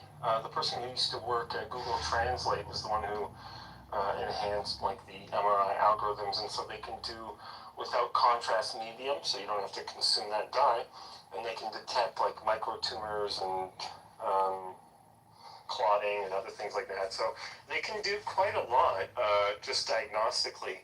It's just it's expensive. Well, So. you find a lot of stuff, but then what are you going to do about it? You're going to find a bunch of cysts. Everybody has these, right? You're going to find a whole bunch of shit. You're going to go biopsy your whole body? Like, what? No. Yeah. So like longevity would not be biopsying anything. They would probably look at something like your genome and say, hey, what is this likely to be? And then they would use something like a chemical to see the response of that growth or whatever. And so like it's more like chemotherapy and other kind of drugs that are used rather than like crazy surgeries and invasive things. The whole point is to be non-invasive so you can be a fancy bitch. That's kind of like longevity from my experience. It's like, hey, you don't want to have cars, you don't want to have these things, but you can take this drug and reduce the size of this tumor and so on and so forth. Like I took a chemotherapy that reduced my tumor in half, and then I had surgery. And then I went to longevity because I was worried specifically about metastasis. So metastasis killed my father within 30 days of his surgery. And so I was like, okay, I need to know kind of like right away if things are changing. And they were like, okay, we can take a look at that. And so like, now it's useful because like, as you said, like I have the time stamp. So I can look at brain age, I can go back and say, oh, what was wrong with my back? Like I had a back injury recently, and so they were able to say like, okay, well, we can take definitive sort of degenerative disc disease early onset. So here's the things that you can change in your diet. Here's the things that you can change in the medications that you're taking. And like to their credit, it improved the outlook that I had with my back pain. So it may not seem directly correlated, but every piece of information with these kinds of diagnostics can be made to be actionable, and that's really exciting. So that's kind of the promise of longevity. You don't always get that lucky though. So You just have to watch with mass screenings that they don't get too, treatment happy, or it becomes something that's a negative. I agree with that. They do the math on this, right? One of the reasons. So a few years ago, they reduced the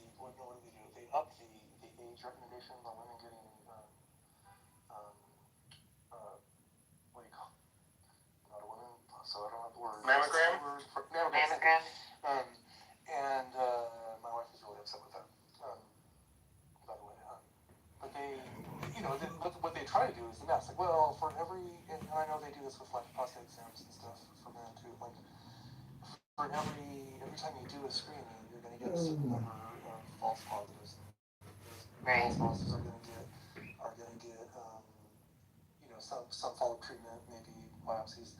Out of those biopsies, there's a certain everything has a risk. Basically, every single thing has a risk. So if you start doing certain things too early, now the harm you're causing is greater than potentially greater than what you're going to catch. Now the downside is if you don't test early enough, you'll miss. So my wife keeps talking about all how many young women come in with like fairly well developed breast cancer, and she's like, fuck, like this, we should have been screened earlier. But these are the things they're balancing, and I know there's people putting thought into this kind of stuff. And my only point with Owens and Nick Fuentes and Tucker Carlson. Is a sick dog that's got rabies, or any other animal that has rabies, but they don't act in their natural state. And so, I'm not saying these people who are running the Iranian regime have rabies, but I am saying that I see that as, at least in my mind, as an analogy. They're not acting with humanity. They can have their cause, they can have their beliefs, but they're not acting with humanity in any respect. And if the world cares, I mean, it's funny, it was only post-discovery of the concentration camps that the world was shocked about what was happening. And it was only post the war in Rwanda that the world became shocked with bodies flowing down the river in the manner in which they did, There's a lot of talk about genocide. That term is tossed around, I think, loosely today, because people argue in emotive terms. I don't know whether the mass killing of your own population in Iran constitutes genocide, technically, but in my mind it kind of does. By the way, we see the same thing in Myanmar/Burma. A lot of killings of people for political dissent. Whenever you have a regime killing people en masse for voicing their opposition, you've got a problem, I think. And what makes Iran worse than Myanmar/Burma is they're exporting it. They're trying to make worldwide fight their Islamic political view of the world. And so they're very dangerous. And it's not a question of being not homophobic, Islamophobic. I almost said homophobic. Islamophobic. It's not a case of Islamophobia. It's a case of realizing what this regime is trying to impose on the rest of the world, and their ability to inflict damage on the rest of the world through many different means, not just traditional warfare and not just nuclear warfare potentially, but other ways that they're doing it. I see some people are in disagreement with that position, and if you are, please raise your hand. I'd love to hear what you have to say. Then we'll go to William, followed by Dr. Mead. Hey Gary, hi everybody. I'm sorry Marshall's not still here. I see about 5 or 6 points that really come to mind in trying to, that I think are useful in analyzing what's going on here. The first is, recognition that this is an asymmetric war that Iran is fighting. The second is that I think we need to think about whether this is the outcome that they're seeking is a political victory or a military victory. The third thing is, the problem with our timing. The fact that we didn't really have a plan in advance, and I can get into that. The fourth is that it is really important to analyze if the Navy is fit for purpose for an asymmetric war. The fifth is just to look at how war has changed in the last 4 years since the Russian invasion of Ukraine. So, starting with the last, Ukraine was a country that had no real navy. Yet they took out the entire Black Sea fleet of Russia. Not the entire, some of it escaped, left Sevastopol and went to the far eastern areas of the Black Sea, and they have navy outside of the Black Sea, but Ukraine took out the Black Sea fleet with tools of asymmetric war.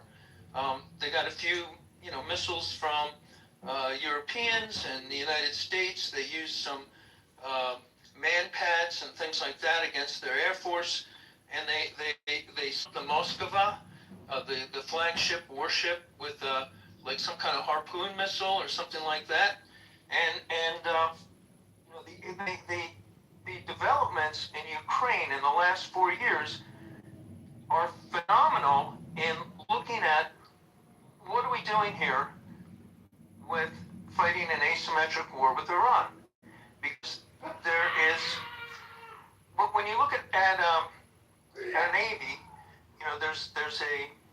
it's basically a blue water navy. The aircraft carriers have to stand off like 1,000 kilometers to not get hit. You can't pull the aircraft carriers up into the land. You need to be able to. Not quite always. There are situations where, if you have the money and you're going for like a longevity clinic, those yearly, and then it's more like, but if you're overable, I do it. If you're I literally do it. So but if you're over 80 and your team is asking you to do an MRI, transit through the Straits of Malacca to get into the Indian Ocean and then to the Persian Gulf, and that took weeks. So the being fit for purpose is having the right ships at the right time in the right place, and that takes planning. And the third point is there was no plan. We weren't ready. We didn't have a comprehensive plan. We told the Iranian people to rise up while our Navy, a big chunk of it, was also sitting in the Caribbean fighting Maduro. And the timing is messed up because then Trump said to the people of Iran, rise up, rise up. They did so, and they got slaughtered.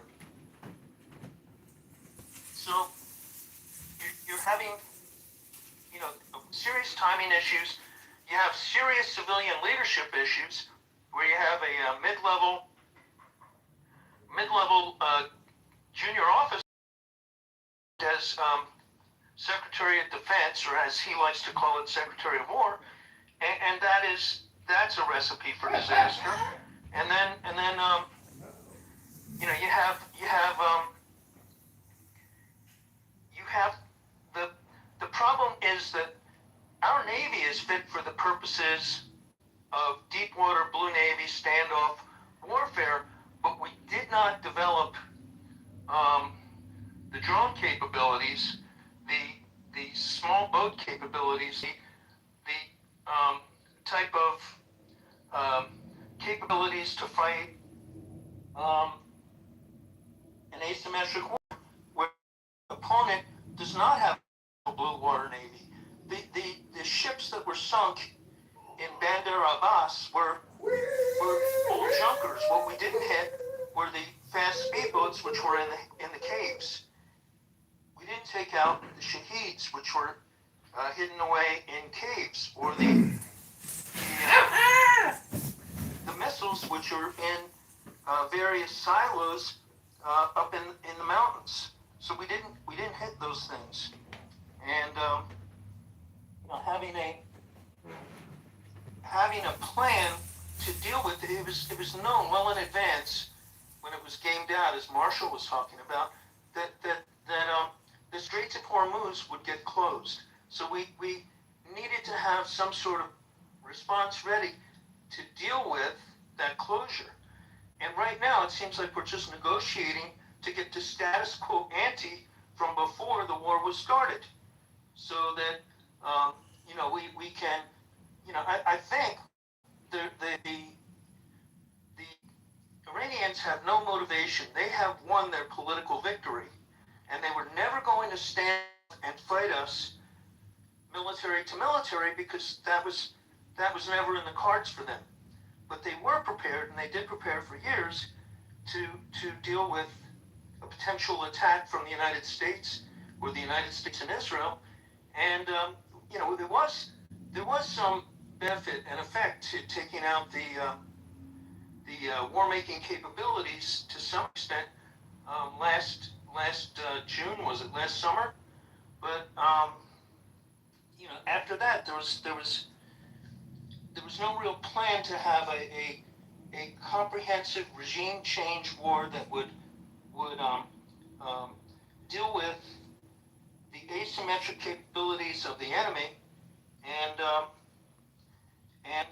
I think we have been embarrassed. The United States has been embarrassed and has a political defeat. So when Trump goes to see Xi Jinping at the end of the week, unless the trip gets canceled for some reason, we're in a lot weaker position, and we've been embarrassed, and our enemies are analyzing our weaknesses, which have been shown to all the world in the conduct of this war. And so, China's interested in the importation of oil, fertilizer, maybe the hydrogen gas, because they have their own semiconductor industry to furnish. I don't know if they can produce that in China, but they have to import all of their food, all of their fertilizer to grow food for their people, and all of their petrochemicals have to be imported from somewhere. And so, that's their interest. It's not an ideological alignment with the Ayatollahs. It's a very Chinese-centered central kingdom.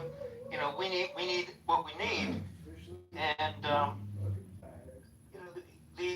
the thing that it's a subject for a whole other room. But what is Trump really going to get out of or lose in this upcoming summit with Xi Jinping?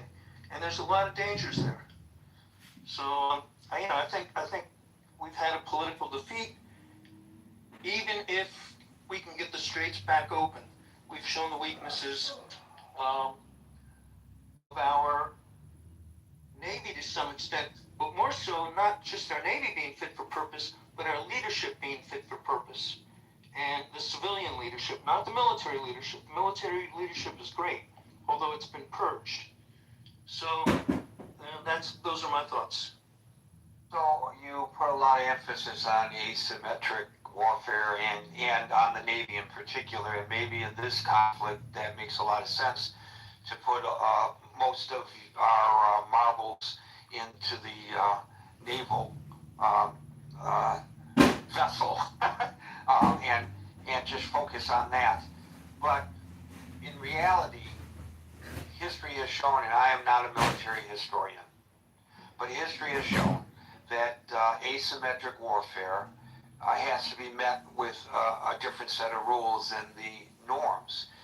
We can go right back to the Revolutionary War, when the Redcoats were marching in single file down the aisle, nice and straight, standing tall, but got picked off by people with muskets hiding in the hills and in the trees. They did not have the means. Not muskets, rifles specifically. They were Kentucky long range. The only reason this is important is because muskets could shoot to 50 yards accurately, A rifle could reach out and touch it about 500 yards.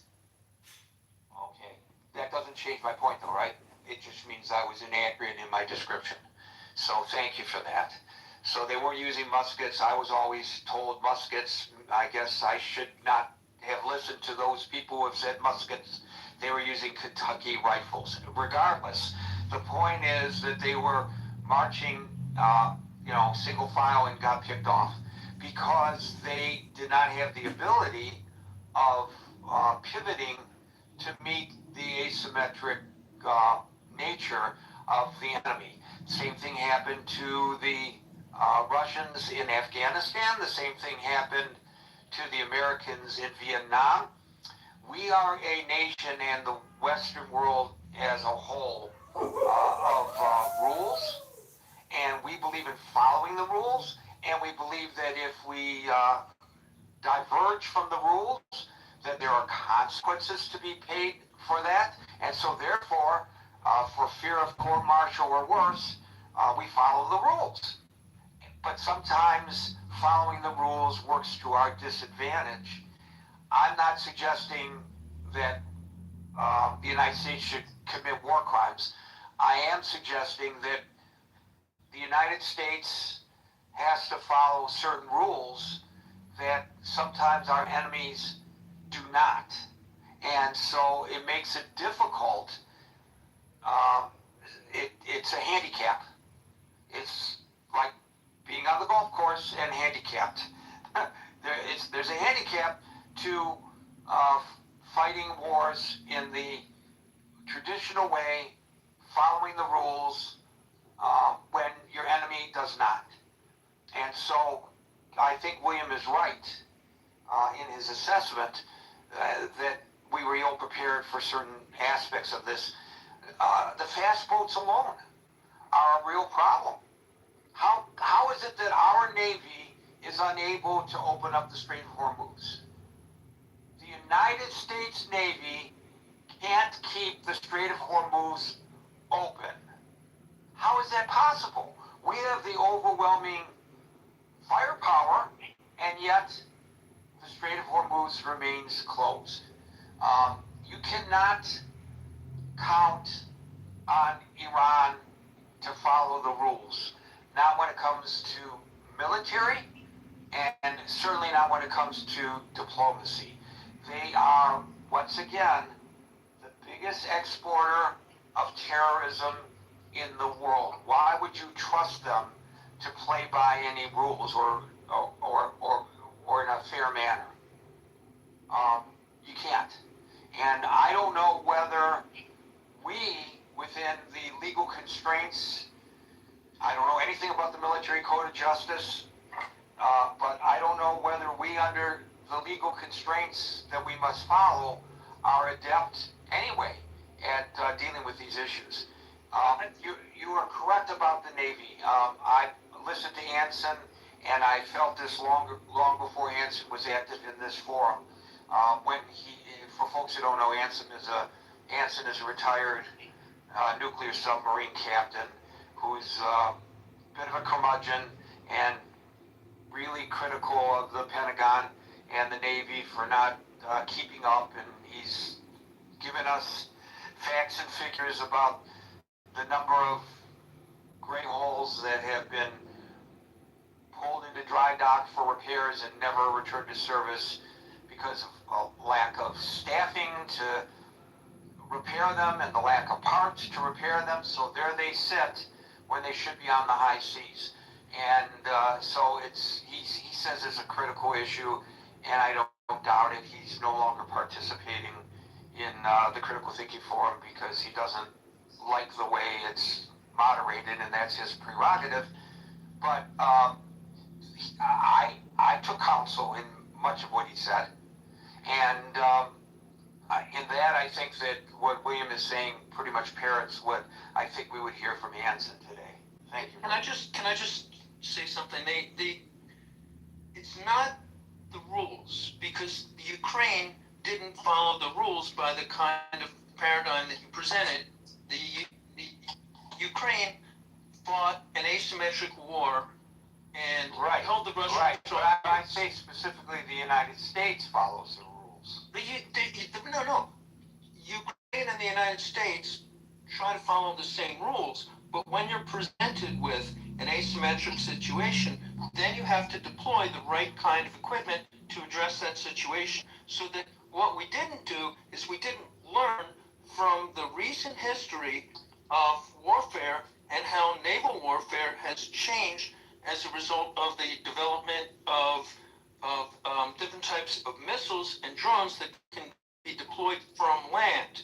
So that, yes, we have a deep water navy, we have a blue water navy that can be fit for standoff warfare in a battle for Taiwan. Now you're being redundant a little bit, but All right, but okay. but it's just that the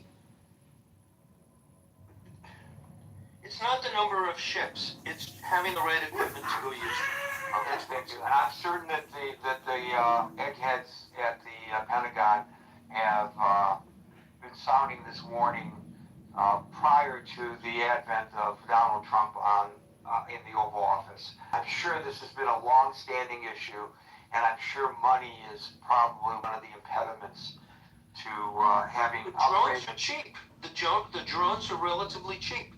The anti-drone drones are $2,500 a pop to take down a $50,000 Shaheed. Well, okay. I mean, I'm just saying, I'm sure that for whatever reason then, the recommendations, I'm sure that you're not the only one. Because Trump was too proud to ask. I don't know whether you like to put everything on the shoulders of Trump, and maybe you're right, but I suspect, and I really wish Anson was here to correct me if I'm wrong, that this is the kind of thing that's been recommended at the Pentagon for many years, even before Donald Trump came on the scene. I'm sure of it, but I could be wrong. But that's just my sense, and it differs from yours. And I imagine it's something that I can. Thank you, William. We'll go to Dr. Me, followed by Brent.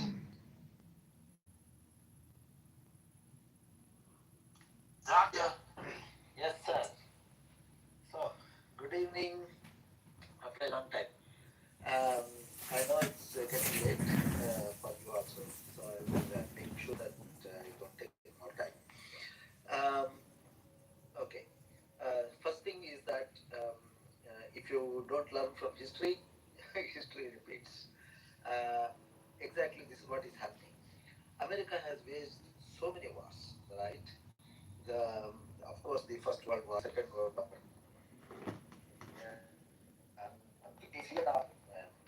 Japan, now in the recent years, it waged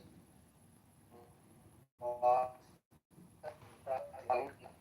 Northern Africa, so many places. So, and very recently, at least Americans should have seen what is exactly is happening between Ukraine and Russia. So, we have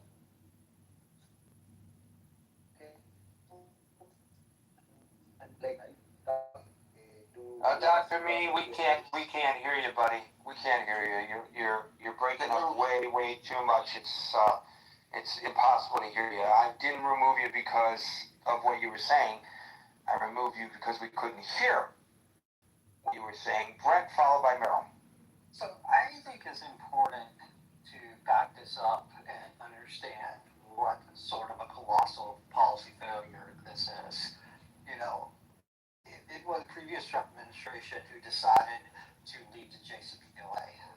And that, after we left the JCPOA, the Iranian regime essentially took a road path of enrichment where today, they have enough 60% enriched uranium to make about 11 or 12 bombs.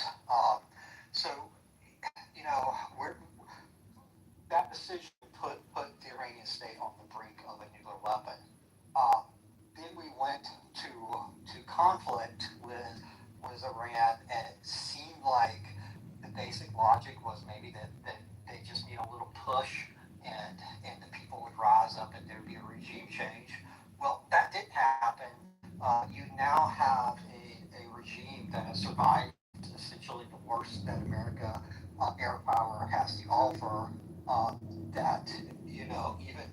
kill in his leadership, you have a regime far more aligned, controlled by the IRGC, and it's got no real signs of going anywhere unless you do a land invasion, and that regime has shown the ability to shut down and control Hormuz, which is, an economic dagger towards the world, and for Trump in particular, an economic dagger towards the midterm elections.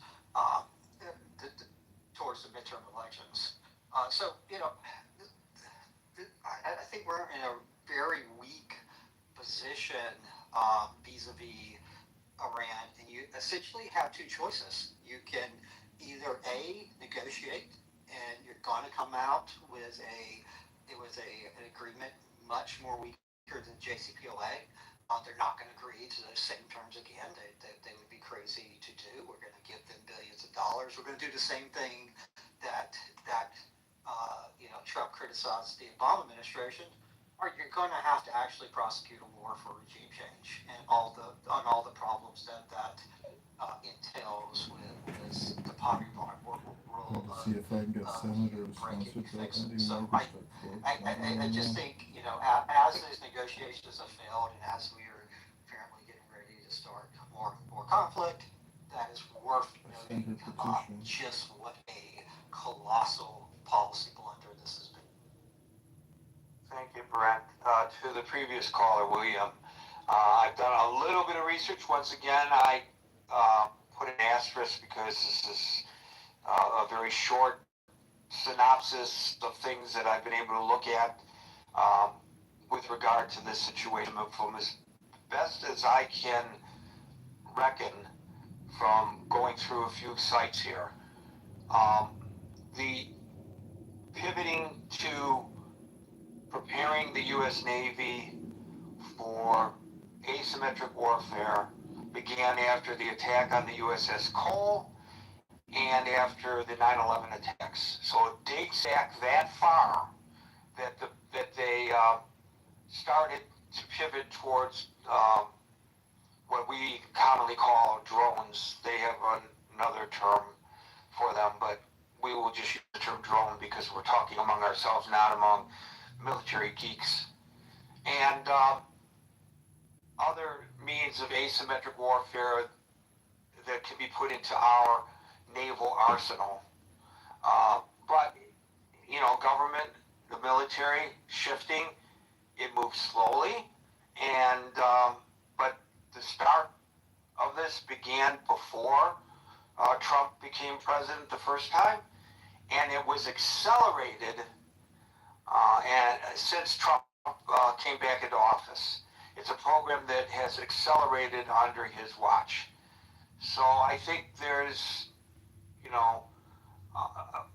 could say that many administrations have shown attention to this. You could express frustration over the movement, the speed of getting this done under several administrations. And you can say better late than never, but at least now the current administration is trying to do something about this in an accelerated fashion. Now, again, that's just based on me jumping to a bunch of websites that try to explain this and just reading the synopsis of those sites. You can do your own research and counter what I have said, and I wish you would if I'm inaccurate. Okay, Meryl followed by Andrew.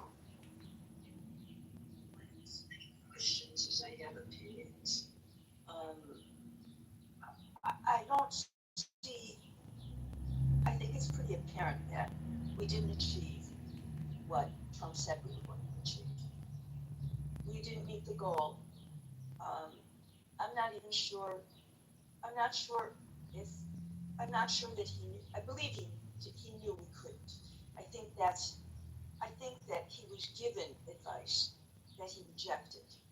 I think he rejected the advice from Marco Rubio, rejected from the general. We now know that he fired several people and had them fired, and that was because they didn't give the advice. They disagreed with the advice. They had different opinions about things. And we have been in the dark with this administration always. I mean, and I'm not sure that we're ever going to know what's going to go on now with Iran. I don't know. I don't think he's going to go boots on the ground because I just don't think that. I think he believes that there's too many people that don't have a taste for war. That kind of loss for our military, to lose the soldiers, to lose our military. And you can't help Russia. Israel isn't coming in; they can't. So it's us. That's it. The Kurds. That was not real. So I think that what you're going to get, 18 months for John Kerry to work out. Trump thinks that we're going to get something better in a few weeks, and I don't think that's going to be. And I think that we then look weak, definitely look weak to a lot of countries.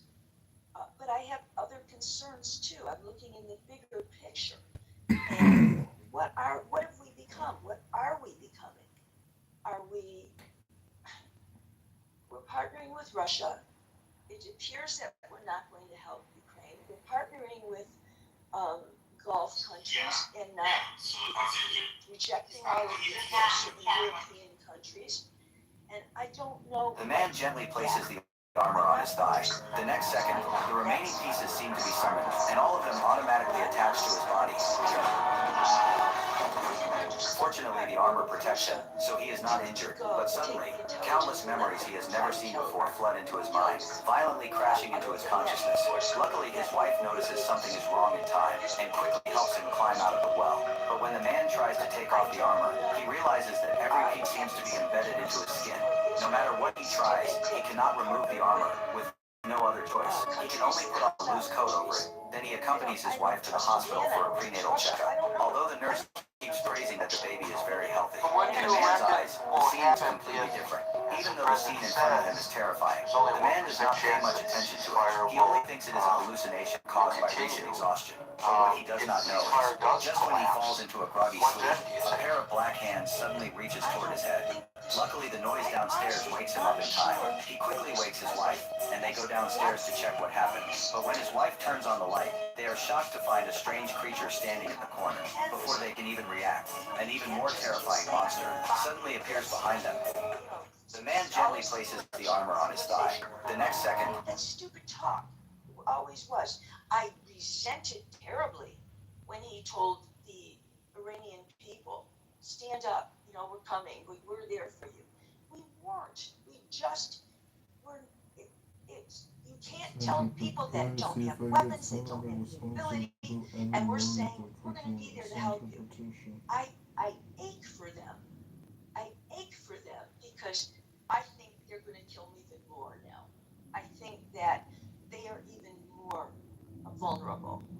And I think a lot of the country is still going to be vulnerable. I don't believe we're just, okay, guess what? No more Hamas, no more Hezbollah. No more terrorists. That's not realistic thinking. You woke up some people that just said, I'm done. Okay, you created more terrorists in some ways. Whether it was smart to try to, whether they were that close to getting a nuclear weapon, we're never going to know because nobody wants to tell us everything. Nobody does. And so we're going to hear, if there's no regime change and we're going to hear that there's some kind of an agreement, we're going to hear it's a win, it's a win, it's a win. And I just don't think that it will be a win. And I think that we will go on and there's going to be some changes that I don't think are the smart changes or the changes that I don't understand. And by the way, I don't think we're just going to give Iran money. We're going to give the Gulf to anybody that had damage from the war. He's going to give them money. So it just, like I said, I'm at an absolute loss for anybody. If anybody can tell me what happens next, if there's no agreement, then what? What happens next? Where do we go? What do we do? Who are our partners? China? That's silly to think that China isn't going to look at us as terribly weak. I just don't see that. I really don't. So I do. I have concerns. I have concerns about how fast can we replenish what we've lost. Uh, I am very, very, very disappointed because I feel that we are abandoning Ukraine. And I think that no, we're going to abandon Ukraine as well. Well, I guess that was your point. I thought you misspoke. No, I don't care about abandoning Iran. I wanted them to do the job right. And if the strategy was you can't do it all the way, you're not going to do it all the way, then you don't go. You rethink it. And I'm worried that that's what happened. I'm worried that we were told ahead of time, he was told ahead of time, this is too optimistic to think that this is what we're going to achieve. And in this period of time, that's too optimistic. And if you're going to commit to this, are you willing to commit to boots on the ground? And did he say yes? Did he say no? I think that maybe he rejected advice, and I don't know what we achieved from it. I don't know that we're safer from Iran. I don't think the world is safer just because we might enter into a two-page agreement. I don't think so because of who they are. And they're villainous, and they are bad, and they're terrorists. So you can't trust terrorists. But I also do believe absolutely we are going to abandon Ukraine. And that troubles me too. It troubles me who our new partners are going to be. Thank you for that, Meryl. We will. I was thanking you. I thought you were through. Yeah, that's fine. Thank you, Meryl. Breaking news, the Supreme Court has just upheld the right of Alabama to eliminate a congressional district that's held by a black congressman. Just happening now. Andrew, followed by Amir. Hi, Gary. Good afternoon. Yeah, I want to go over anything that's already been done, but I will say this. I think the United States went into this, or Donald went into this, probably not hearing the advice that he wanted, which was to do exactly what he is doing right now, thinking that it would succeed. I think this has been a long-standing issue with Donald Trump. It goes back to, the initial hostage taking. He said to go in at that time. He reiterated that's in the 80s, etc. So I think this has been a burr in his saddle, under his saddle.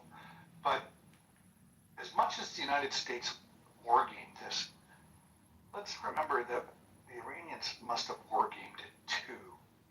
And so the closing of the straits and that pressure point on the rest of the world had to be ultimately within their mind. I don't see how it couldn't be. In hindsight, of course, I certainly didn't think about it much at the time of this war breaking out. But I think the United States, and the other thing I think Iran knows or knew or felt was that the United States was not willing, after two decades of war with boots on the ground, to do that again. That the American public would not. So they knew that the Americans would be fighting this with one arm tied behind their back. If they're not willing to come in with boots on the ground, then we may be able to outlast them. And they're not at all reticent about making their people suffer. We know that. We've seen that for decades, and we saw that in most stark terms in January. So any economic pressure that the United States seems to feel that they are putting on Iran by blockading their blockade, I think they'll be able to absorb because they don't really care about their people. So it's just the leadership that will find other ways of maintaining their current status, if you will. But yeah, certainly I think the United States is fighting with one arm tied behind their back, and I don't this. You're not going to get the deal that you had before. That's obvious.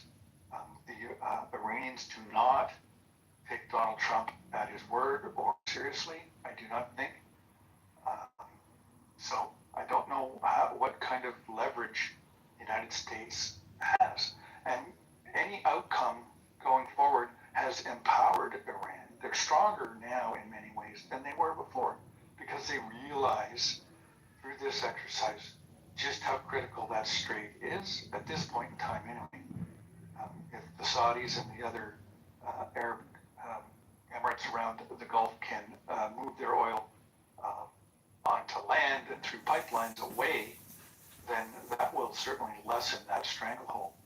But certainly for the foreseeable future, because that takes years, of course, for the foreseeable future, they do have that pressure point at their command to some degree. So I think they're in a better position than they were before this. Thank you, Gary. Well, clearly, their form of government is different from ours. And they can get away with people going without petrol, without electricity, without water, with being bombed, with killing of protesters, and sustain their government. And they look at the United States and they probably chuckle at the fact that our policy vis-a-vis Iran could change simply by the cost of gasoline at the pump. It's a different pressure. That puts extreme pressure on our president and our Congress. But major things, they feel indemnified from it in the government of Tehran. They don't care because they don't have to care. So that gives them an advantage in the ability to wait out the Americans. There's no question that what you say is absolutely true. Amir, you get the last word for the day. Well, that's a couple of things, Gary. So here's my view. I think initially there was a miscalculation on behalf of Trump and Netanyahu. We thought that they just remove the top leadership and the military infrastructure gets blown to pieces and military commanders and so on, and then the established regime kind of falls apart. Perhaps people will come out and finish the job and so on. I think that was a miscalculation.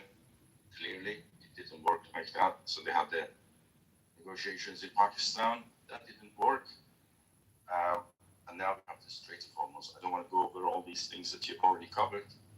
But I think it's a mistake to think that Trump and Israel are going to give up on the 400 plus kg enriched uranium and of course the enrichment facilities. And one way or the other, they will secure that. There's just no way in my imagination that they are going to be faced by a country that's been, let's say, under sanctions for 47 years and can stand against the superpower and can actually win the day. I mean, that you might as well just forget US as a power if it comes to that. But I think that's a political sense. I mean, the reality of it is that the 400 kg plus 60% plus enriched uranium is still in there. And there is no way that Trump and Netanyahu, or especially Netanyahu, is going to give up on that. Whether it's going to be done by special ops, military intervention, whatever it's going to be, it's going to be done. They may have to go in there and just blow it to pieces where it is, but they're going to do it. And that will effectively win them everything that they want to win. They will also secure them the midterm elections. And Trump will come out of it trumped. If if you ask me. And then there is just, if I may, one other point, a kind of a longer term point, and that is the question of helium reserves in the Persian Gulf. And as you know, it's a fundamental element for quantum computing. I know it's not a directly relevant point, but when we look at China exploring helium in the moon, you got to think that there is no way that U.S. is going to get out of Persian Gulf and let China take over. I mean, the whole infrastructure for AI and data centers in the Saudi Arabian peninsula is based on this resource. I mean, when you put all these together, this is going to carry on, and there can only be one winner out of it, and that's U.S. Well, thank you for the mic. Thank you, Amir. Folks, I just received a call from the president. I don't know if I'm supposed to be telling you this, but he's thinking about reshuffling of his cabinet. And since I'm from Detroit originally, he's thinking about making me transportation secretary. And I said, if I'm transportation secretary, can I go on a 7-month-long Great American road trip at taxpayer expense with me and my family? And he said, yes, of course. So I told him I accept. So if I'm not here tomorrow, that's the reason why I'm going to be taking the oath of office in Washington and then packing my bags for a road trip. But you know what? Maybe I can actually call you from the road. I think that would be a great thing for me to do. Folks, we're here Monday through Friday, starting at 5 o'clock New York time. So till 5 o'clock New York time tomorrow for the next edition of the Critical Thinking Forum. Everybody be safe, be well, and peace out.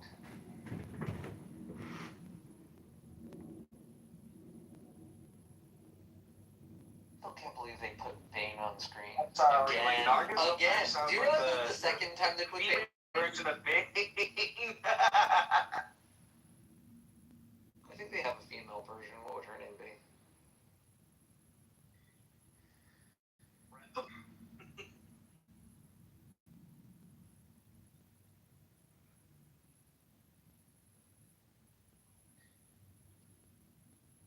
And where does it say in the Quran they have to preserve it with recitation?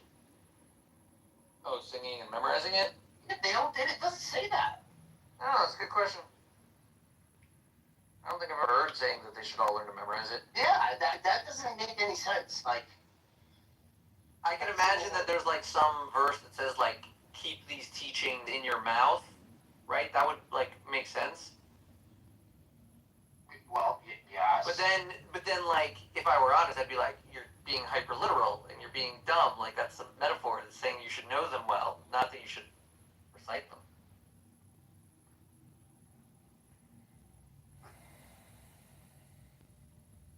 But I don't know. I haven't researched their desire to memorize it. I mean, I do it for fun. I'm not doing it for a living. I bet you if I did do it for a living, I would know most of the book by now. But it's not really just like I do the print at my job and I've only been there for years. Like I kind of know every nook and cranny at the moment. So.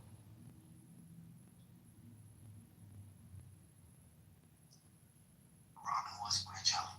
Like I'm in a job. Because a